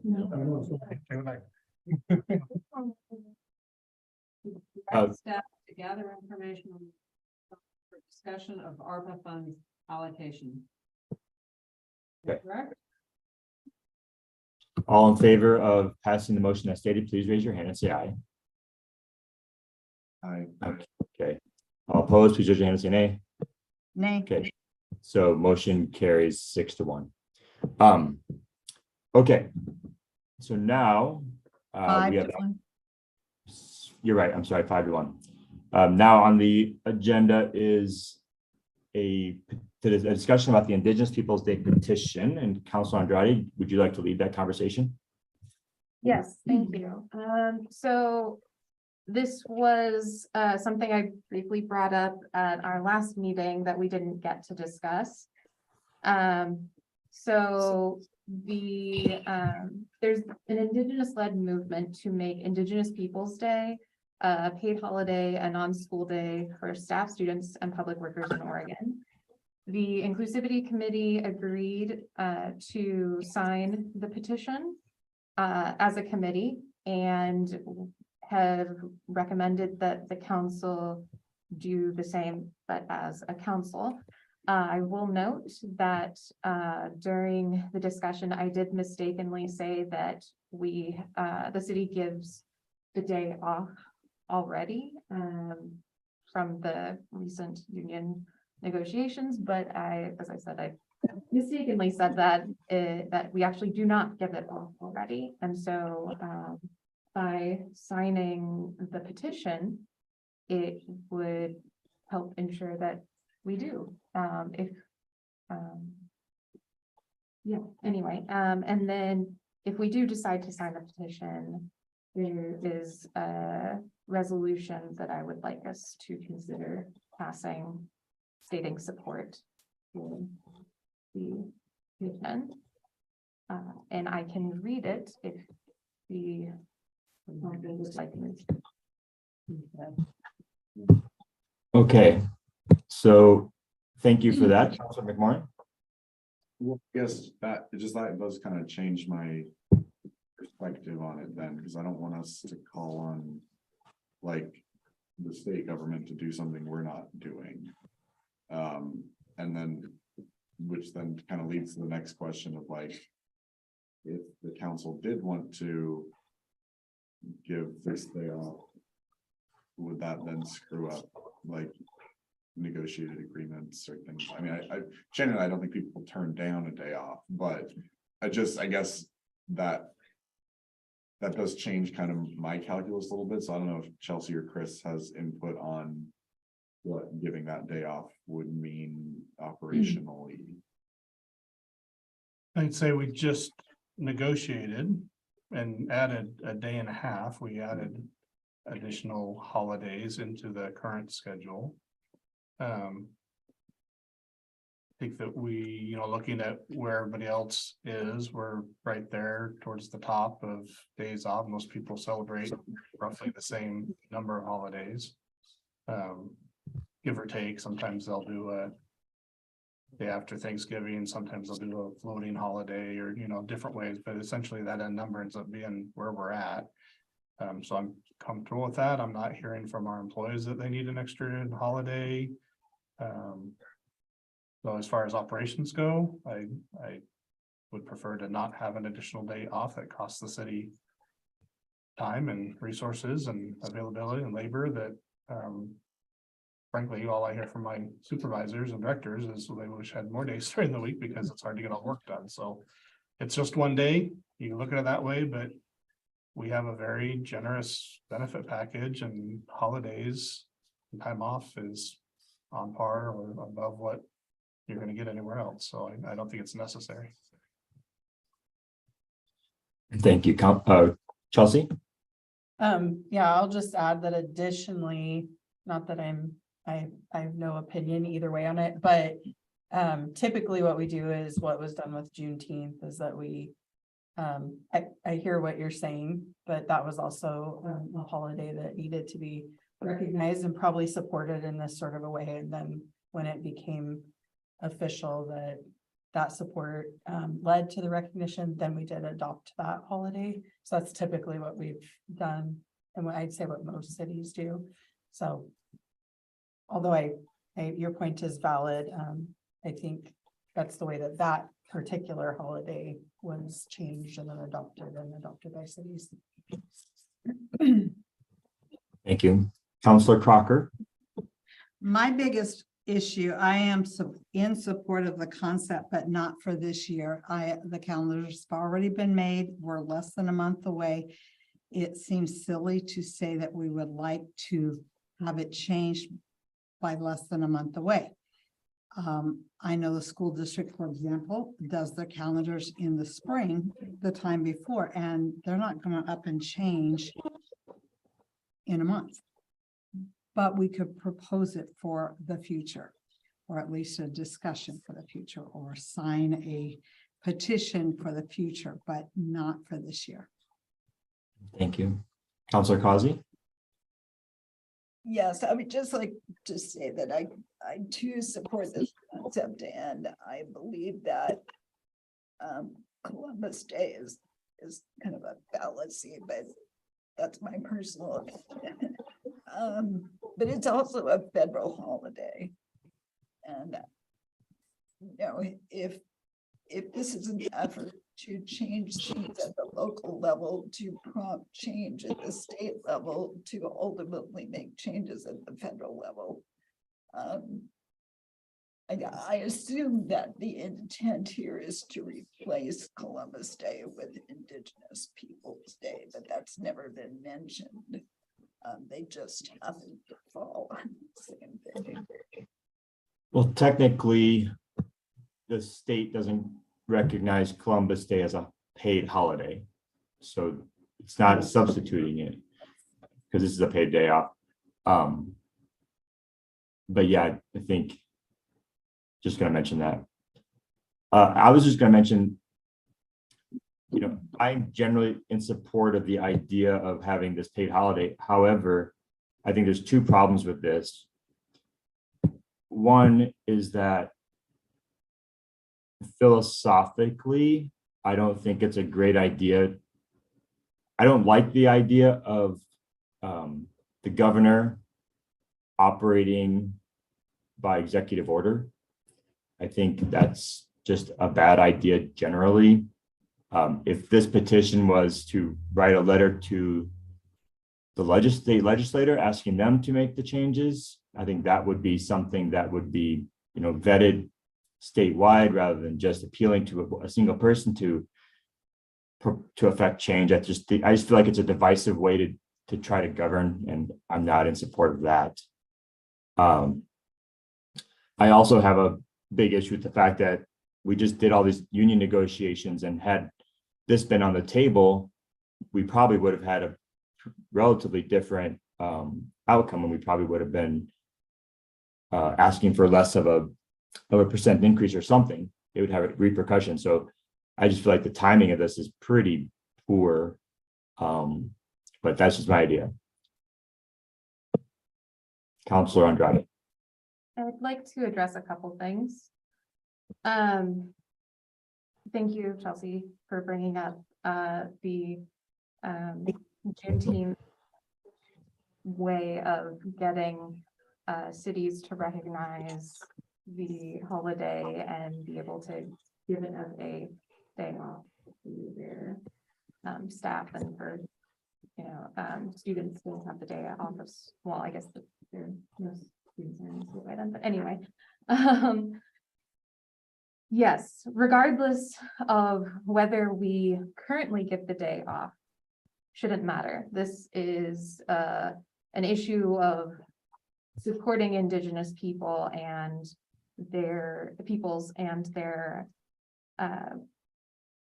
wish to have this as a holiday so that they can celebrate the way that they would like to.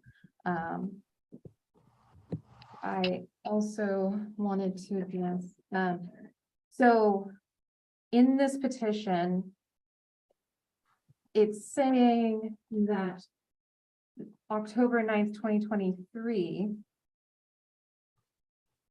from what I understand, the way I read it, it's asking for that to be, it won't necessarily take effect this year, but that the decision to make it into a holiday in forthcoming years would be made by then. I could be completely wrong about that, but that's the way I had kind of read it.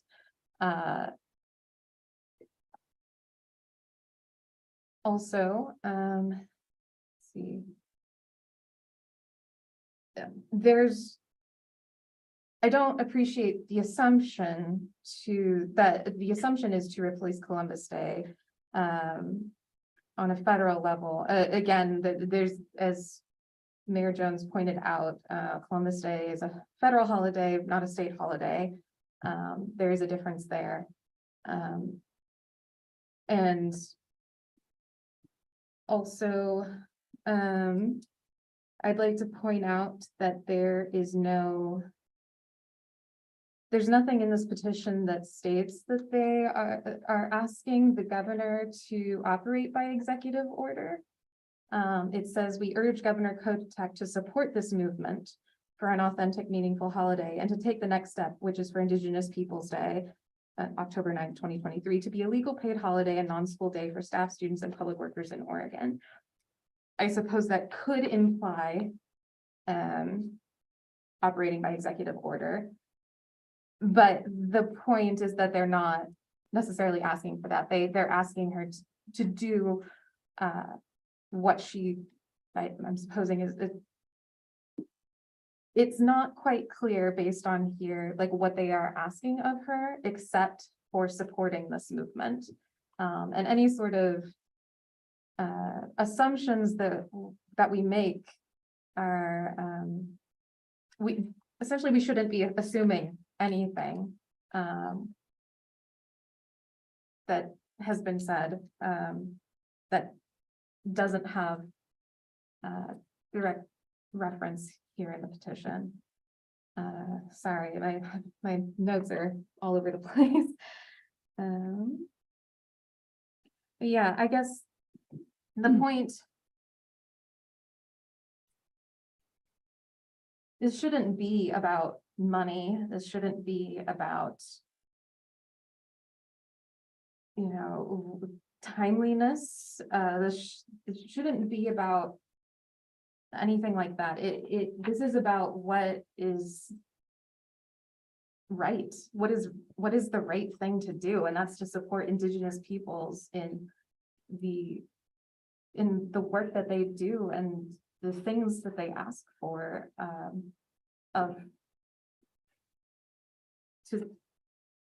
anyway.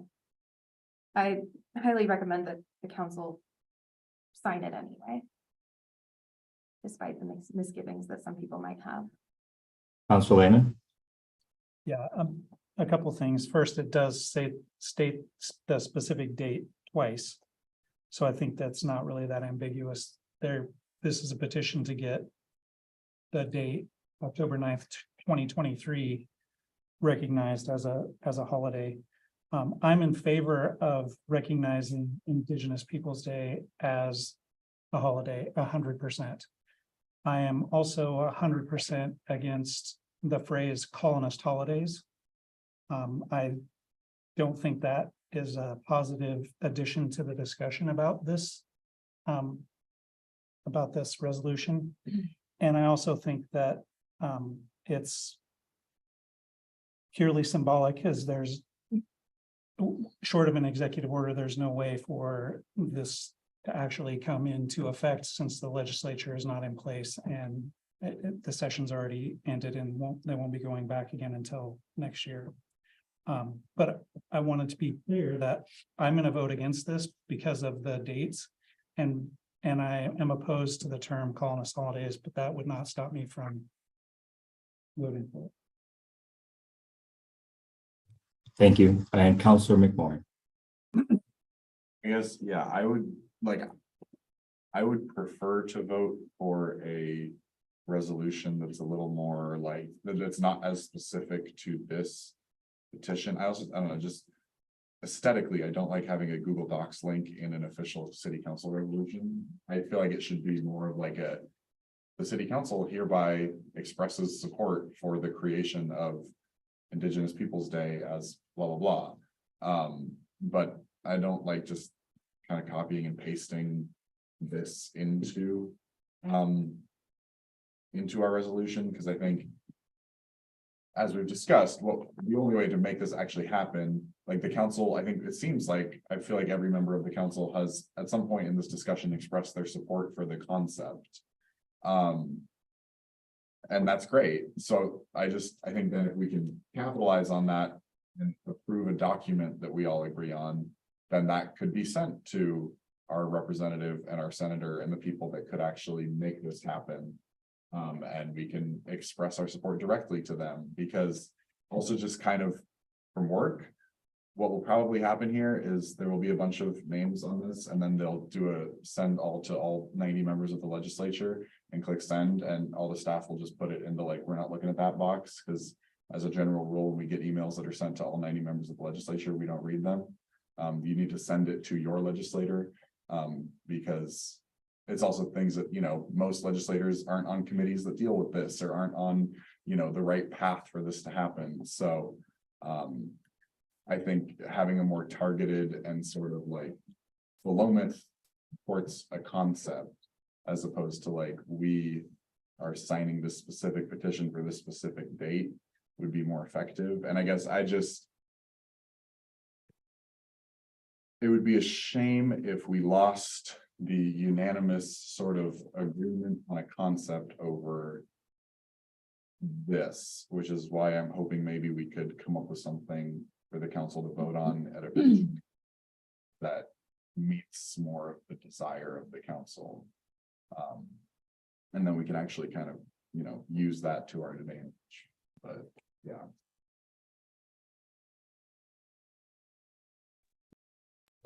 Councilor Kazi. I just wanted to ask Counselor McMorrin if he would be willing to state that as a motion. Well, what would the motion be? I mean, I guess it's just, we would be like, table this, I guess, and then we can like present a updated resolution like that, or That's the inclusivity committee to prepare a resolution supporting the Indigenous Peoples Day. Something more general. Well, to clarify, this was supposed to, the first discussion was supposed to be, does the council want to sign this petition? And if the answer was yes, then the discussion would go to, do we want to pass this resolution? So I guess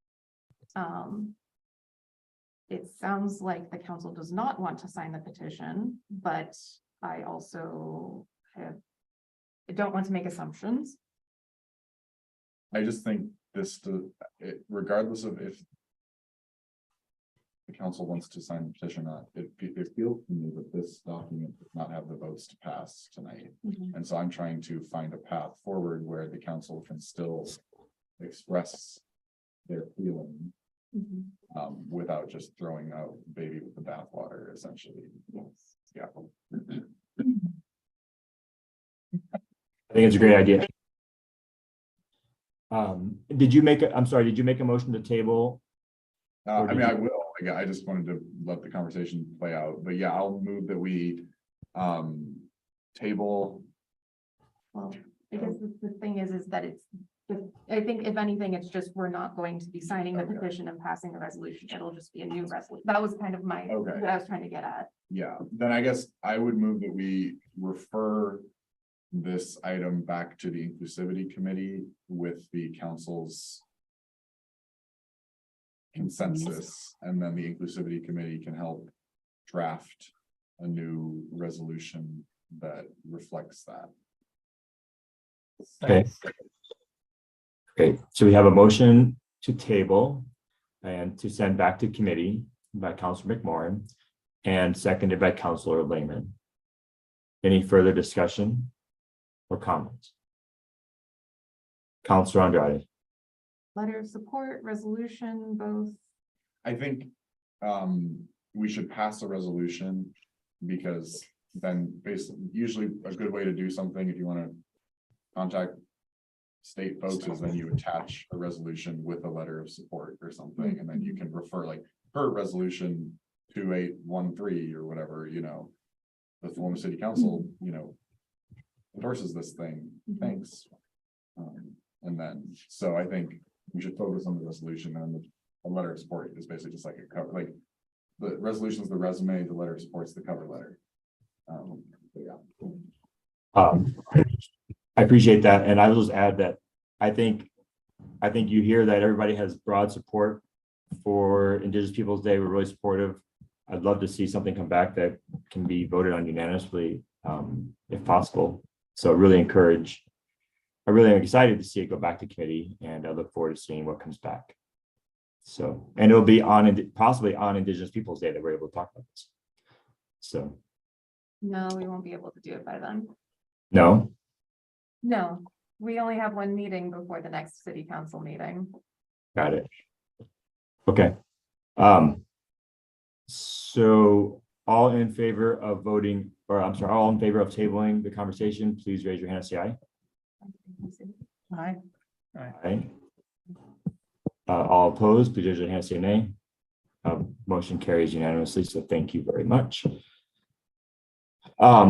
Next, we have a conversation also coming out of the Inclusivity Committee, I believe, on some proposals to improve city government accessibility. And is that going to be led by Councilor Andrade? Councilor Moore.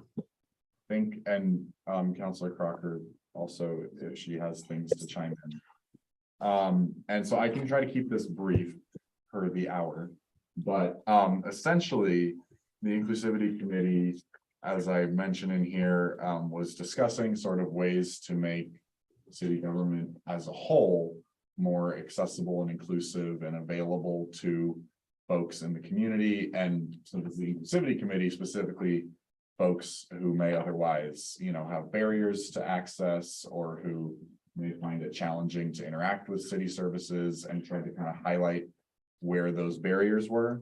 And we ended up with these three categories: City Hall accessibility, municipal court accessibility, and community engagement accessibility. City Hall accessibility, we don't really need to get into super deep tonight, mostly because that's operational, and Chris and I have talked about this, and he's ready to just kind of try a sort of pilot program to implement these extended hours. And maybe we're still kind of working out some kinks on if we want to do open houses or something to kind of bring people in. Usually it works better to schedule those around things that people are already interested in.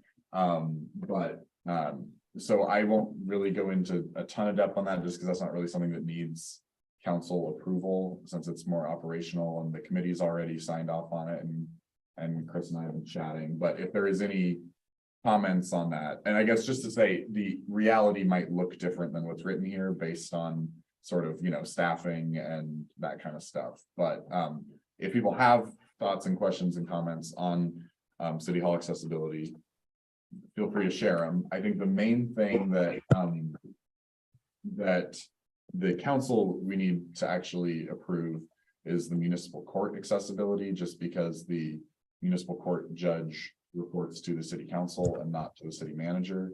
So if we want to direct the judge and the court to make changes, the council needs to make that direction, and then Chris can help help them do that. But the judge does not report to Chris, so he can't tell the judge what to do directly. And so just to summarize those, right now, the way our municipal court operates is everyone, regardless of sort of what's going on, has to come into the courtroom and appear in person at the appointed hour.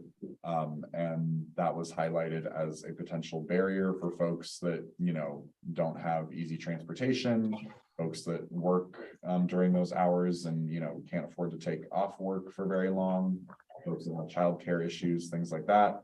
And so the proposal was to allow, and we're still kind of working out the details, but to allow folks to appear virtually, just like the mayor is right now, for at least sort of basic court proceedings. The idea, and again, working out the details, would be that the judge might have some discretion over that, where like, if they already had a chance to appear virtually and they missed it or something, then they could demand that they have to show up in person the next time. Or, if it's this person's like fifth offense or something, then they have to be, they might be able to rescind that opportunity to them, given, outstanding circumstances, but the idea is for most cases, if it's your first offense, if you just have a simple sort of, traffic ticket that you're talking about, you can appear virtually. So I guess we can discuss that and then we can move on to the public engagement part, but are there any thoughts, feelings, questions, comments, opinions?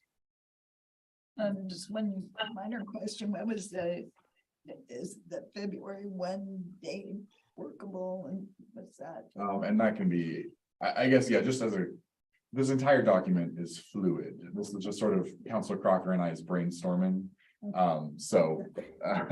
But we didn't want it to go on for a year, Yeah. and so we wanted to give a clear ending so Yeah. that. And my understanding is perhaps we already have the equipment necessary for this to happen. So it's just training the judge how to use this equipment, basically. Yeah. And now's a good time because we have installed the new microphone and speakers and we have the camera up and going. We have the TVs all in working condition. So it would just be like if the mayor were appearing in court and we were the judge, this is kind of the setup it would be. And I guess, Mr. Mayor, can you hear us all okay and interact with us okay and everything? Actually, I would not entirely. Okay, well, we can work on that. And I guess the other important thing is if you're in court, you'd basically only be listening to the judge or an attorney. There would be, 8 of us around a table. But any other questions or thoughts on this? Yeah. My proposal on this would be to just, again, I'm happy to, in your stead, talk to the judge and just go through this conversation. I have had 0 conversations with Judge Blake about this even conceptually yet. I don't know how he feels on the matter. And before I think the council gives any direction on what the judge should be doing, it'd be good to hear from him if he's got concerns, if, there's other things that we don't know what we don't know at this point. But I'd be happy to take direction from you tonight to approach Judge Blake and talk about this concept and see what obstacles or hurdles there might be and then report back. I think we'll know more at that point. He may be 100% for it. He may be 100% against it. He may be talking to other judges that have tried it and failed. He may talk to other judges that have tried it and have had a lot of success. I know nothing at this point. So I'm happy to talk to Judge Blake and report back to you. I'd say circuit courts have throughout the pandemic done a fair number of appearances that are video only, and some are still video only, just because it's more convenient for everybody. There are some appearances that people have to make. There's a confrontation clause in the Constitution to get the ability to, so witnesses might have to appear. It's pretty common, even in municipal court, for people to make a motion to appear telephonically. And if we have the equipment to do it video too, it seems like that should be a pretty easy conversation with the judge, who I think will be used to video arraignments and other kinds of things already. I guess I would just maybe like to capture, with respect to what Chris was saying, I agree we should get the feedback from the judge, but I think I would prefer that the council makes clear their intent for this to happen, and the feedback from the judge is more, what's the best way to make it happen? What are the considerations? What's the timeline? But that the council would like this to be where the city moves towards, pending those details. Yeah, my only comment to that is, again, we may not know what we don't know yet, but you may have full intent that this is why we want to do and why we want to do it. And I hate to give that direction to the judge before we hear any feedback. So that's my only caution is let's hear what the concerns are first. And at that point, the council says, we hear your concerns, we'd like to proceed regardless. That's a different discussion. Well, I just don't think we're ready for that discussion yet. Yeah, I think I agree with Chris. I think that for an employer to just give direction to an employee without, especially someone who's a totally competent senior level employee, to give direction without asking some basic questions first and getting input just feels wrong. So I'd be supportive of just directing staff to have a conversation, exploratory conversation, bring back some recommendations, And then we can take that information and push it forward. I don't think that's to take very long, but I think that would something we could do. But I wanted to also comment that I love that we have these recommendations coming out of the inclusivity committee. This is something that we should be doing. I'm really excited that you took the initiative and did this. So thank you very much. I appreciate it. Counsel Andrade. I just want to restate what Councilor McMorrin said, that, I don't think he was saying that we're just telling the judge, we want you to do this, you are going to do this. I believe he stated, we are interested in doing this. We would very much like to have you do this. And on that note, can you please let us know any concerns you might have? I think there's a way of doing this where it's both.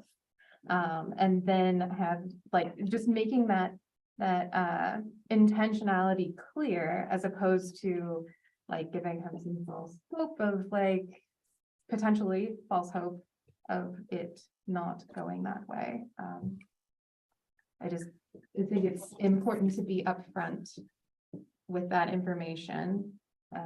And we can, I have complete faith in Chris that he can deliver that intentionality while also being respectful of the judge's, experience and knowledge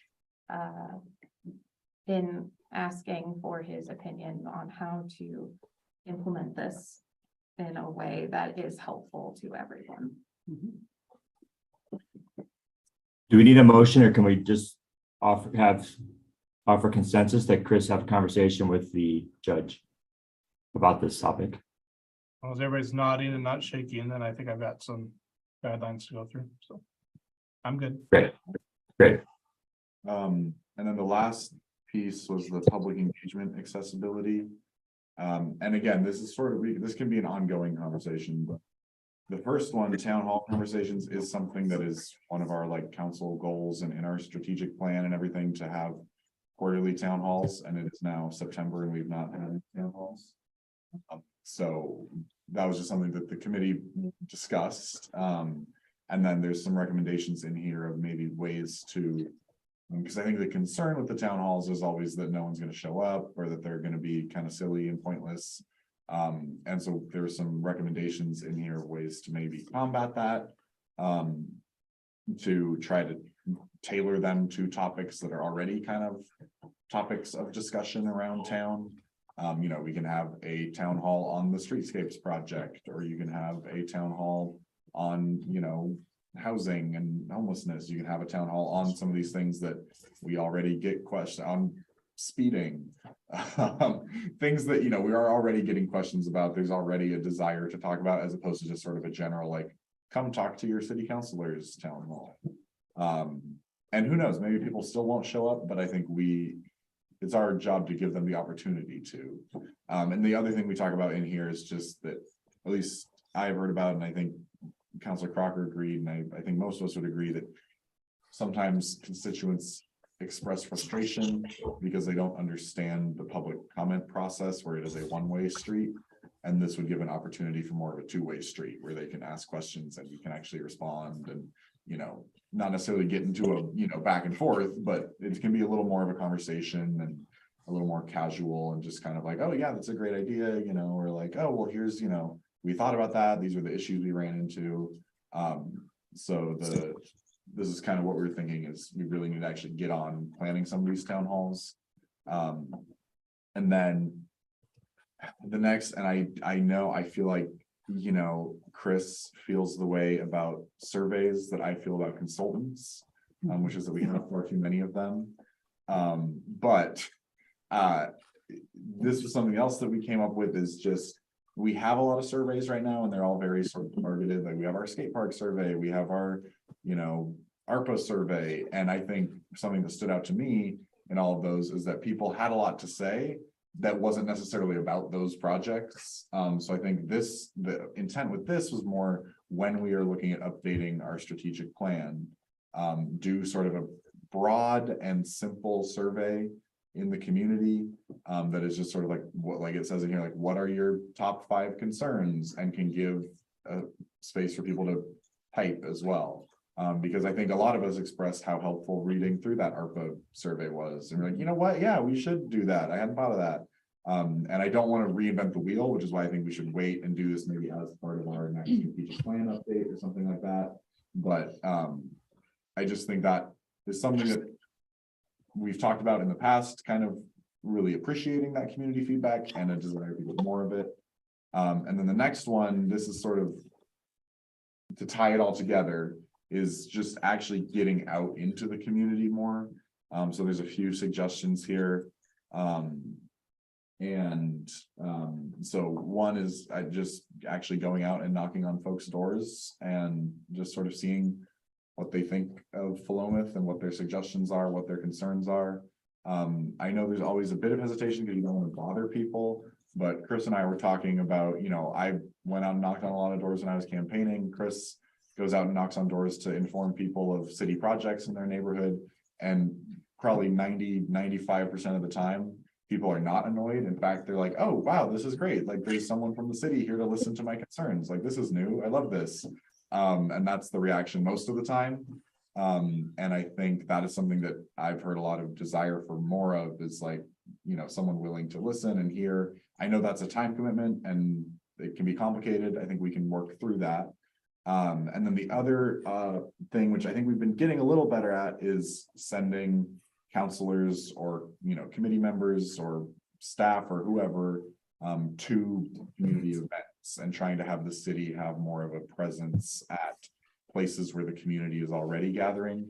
We've been tabling at the farmers market a bit, but that's kind of the extent of our engagement right now. So I just listed off some other things: music in the park, trunk or treat, chili cook-off, school registration, other things where instead of trying to get everyone to come to City Hall and listen to us drone on for hours on a Monday night, we go to where they already are, where the community is already engaged, where there's people who care about the town there, and we just kind of meet them where they are. And then the thing to tie this all together is, ideally, if we're going out and doing all this outreach, we should have some town halls scheduled, and we should have maybe a survey ready to go. So then when I knock on your door, I'm not just having sort of a, you know, unscripted conversation. We can do that, but then I can also be like, by the way, there's a town hall coming up next month. We'd love to see you there. And there's a little QR code here if you want to take our survey. Thank you so much. Because the surveys and the town halls won't be successful without doing that outreach, and the outreach won't be would be kind of pointless if we aren't then promoting something or sharing a specific message. So that's sort of the broad overarching view here. I understand it's a lot, it's a little complicated. But I think what I was mostly just looking for is, if this is something the council is into, we in general support it, and then I can keep working with Chris and Chelsea and to kind of work out all the kinks, and we can, you know, follow up if we have like a doodle poll to sign up when you want a table or when you want to, you know, talk to your neighbors or what, we can work out those details. But that's what I'm looking for tonight, is just sort of a, you know, a thumbs up, thumbs down on the general direction. Thank you. Councilor Cosner. Yeah, I just wanted to echo the mayor's support for this. I thought it was very well written and addressed each of the key points. And I would like to volunteer to work with others to, Chris is aware of this too, but I'd like to organize disaster preparedness and involve direct contact with the community and organization at the community level. And this outlines nicely how to do that. Perfect.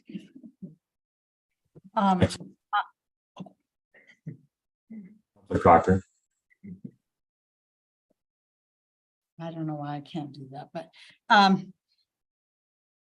the extra time we're asking of people to come to a town hall or to go knock on doors or go to music in a park, it does add up. And we were pretty enthusiastic about the concept, but everybody may not be or may not be able to give that time. So that's something to consider when we're discussing this.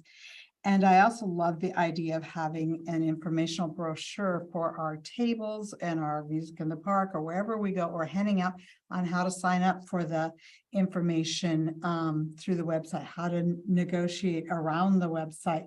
And there are just some web addresses that will get us to that point, but we have to actually share them to the people. There's not a lot of people, there are some, but that are actually out there looking for these things. So if we put it into their hands, I think there's a better chance of reaching them for that. Thank you. Councilor Lehman. I think we should have a chili cook-off team instead of just doing the Had that same thought yesterday. I don't ever cook the chili in my life, so I shouldn't be in charge of that, but you got it. Chili. Yeah, thank you. I'm in full support of having a chili cook-off team. I think that the chief needs some competition. Anyway. So I'm really in support of the idea of having increased public engagement and accessibility. I certainly have some concerns about some of the specifics that are listed here.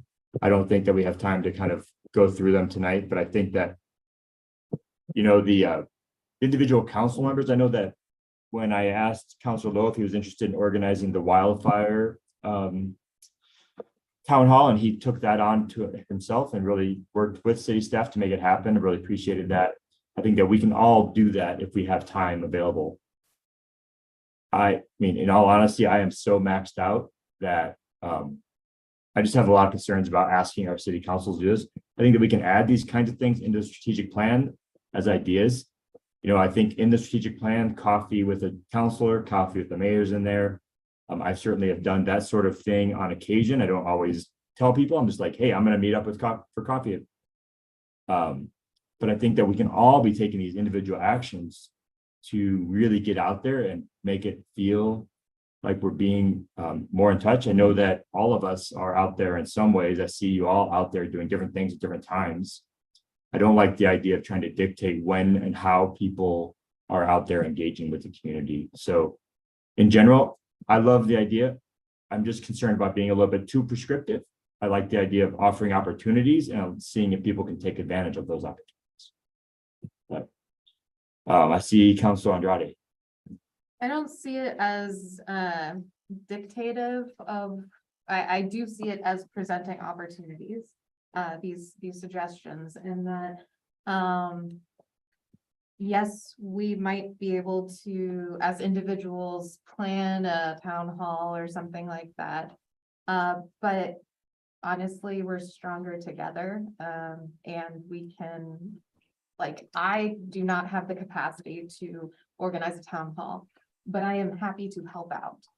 And I think that allowing the opportunity for each of us to participate, you know, sending out an email, hey, this is our plan.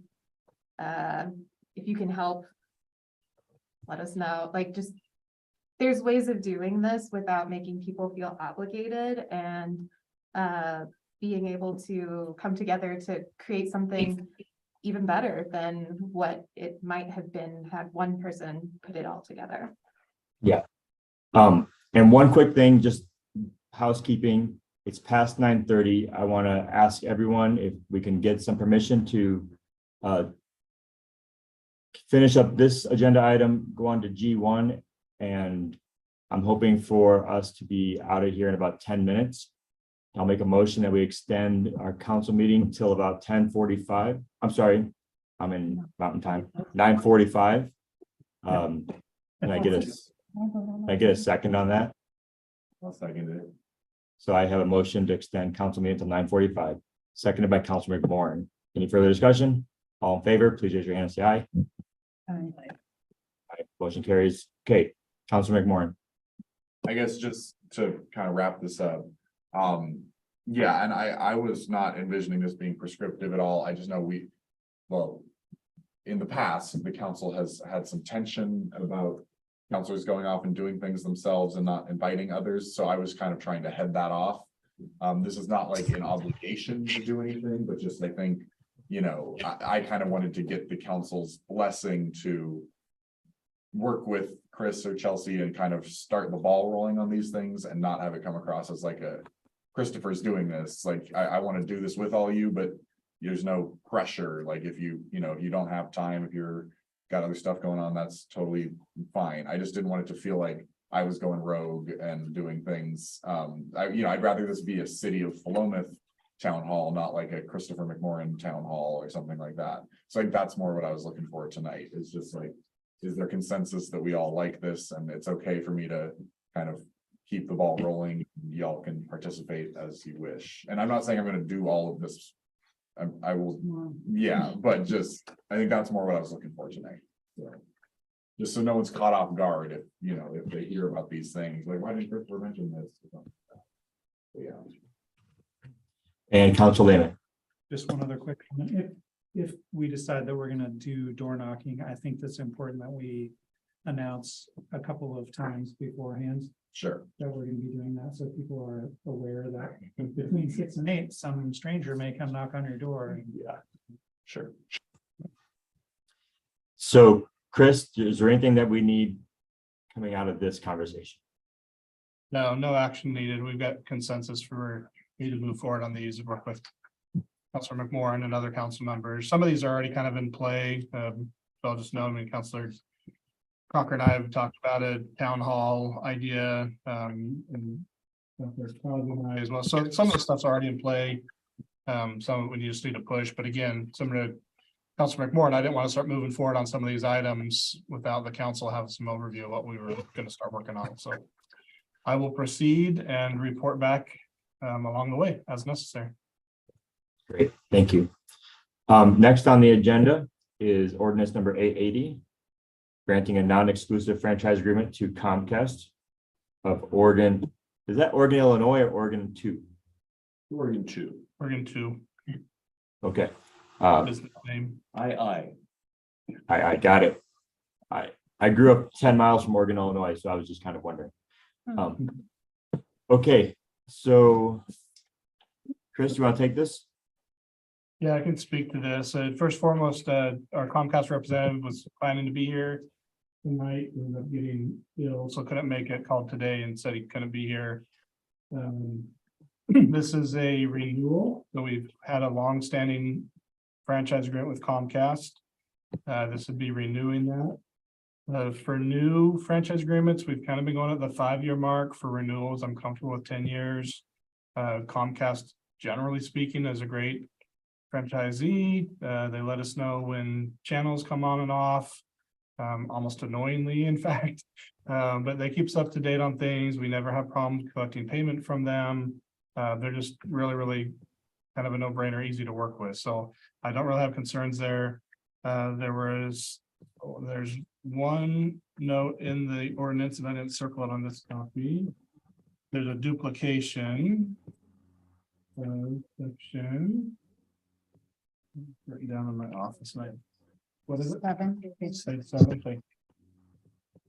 Yeah, so 3.11.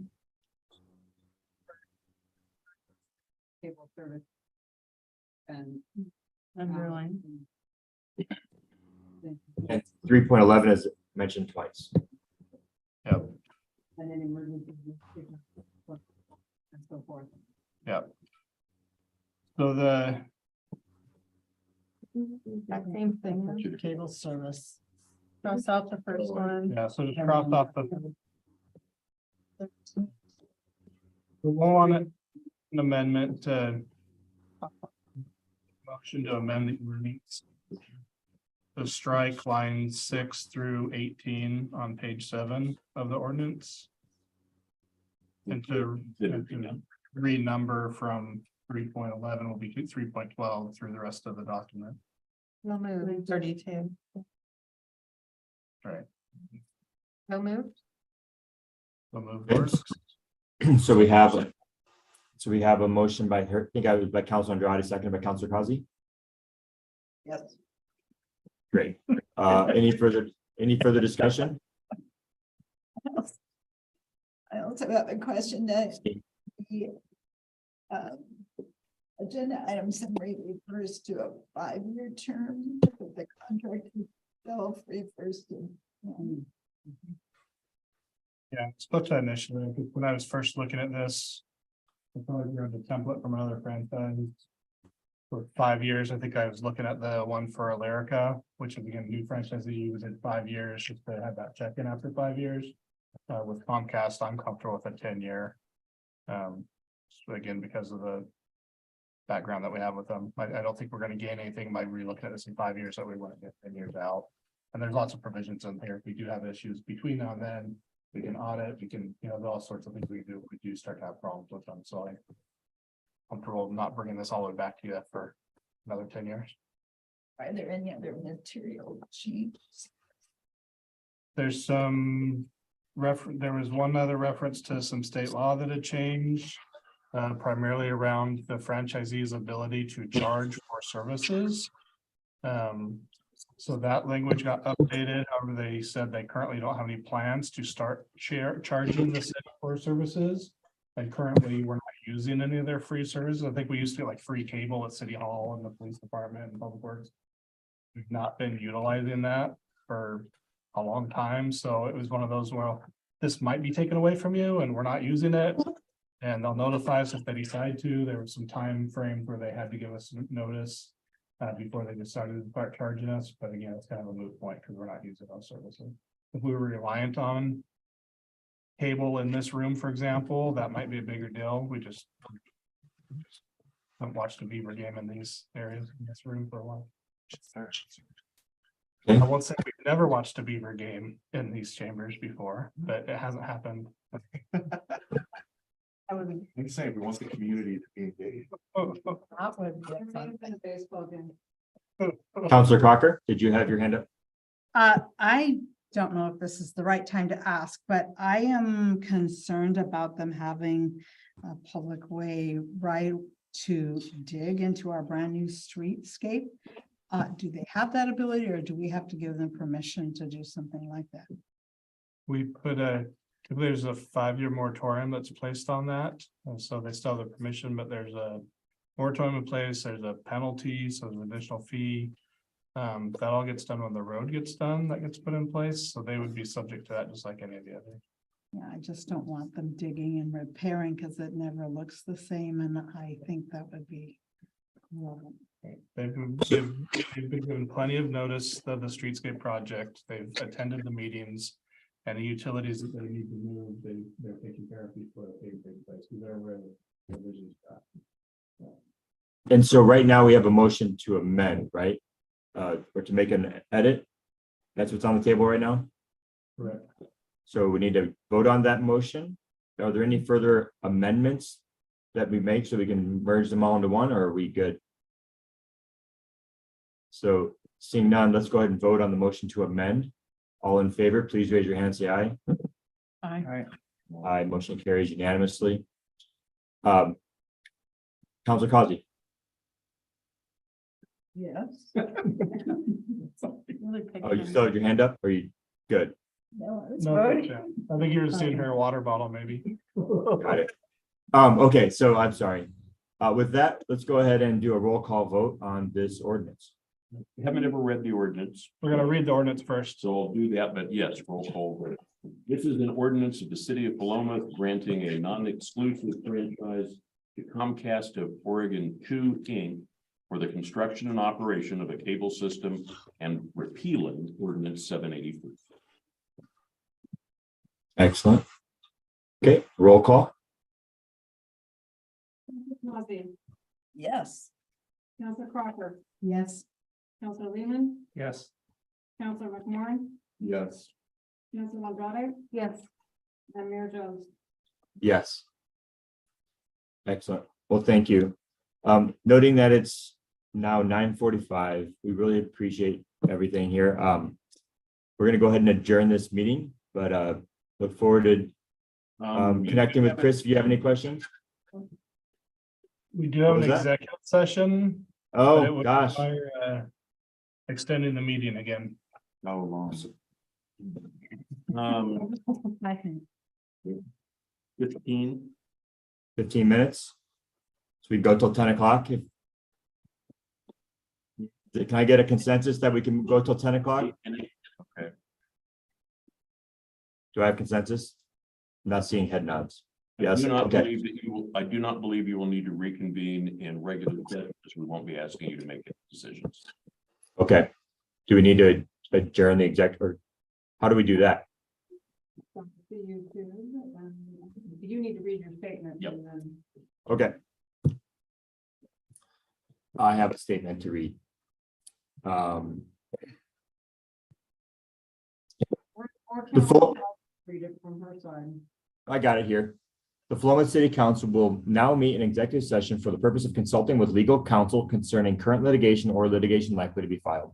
The executive session is held pursuant to ORS 192.6602H, which allows the council to meet in executive session to conduct this discussion. Representatives of the news media and designated staff and other designated persons shall be allowed to attend the executive session. All other members of the audience are asked to leave the room. Representatives of the news media are specifically directed not to report on any of the deliberations during executive session, except to state the general subject of the session as previously announced. No final decision will be made in executive session. At the end of the executive session, should I say this, that we are going to return, or are we not? We will not return you. Just be adjourned. Okay. At the end of this executive session, we will not be returning to open session, as there will be no final decisions made afterwards.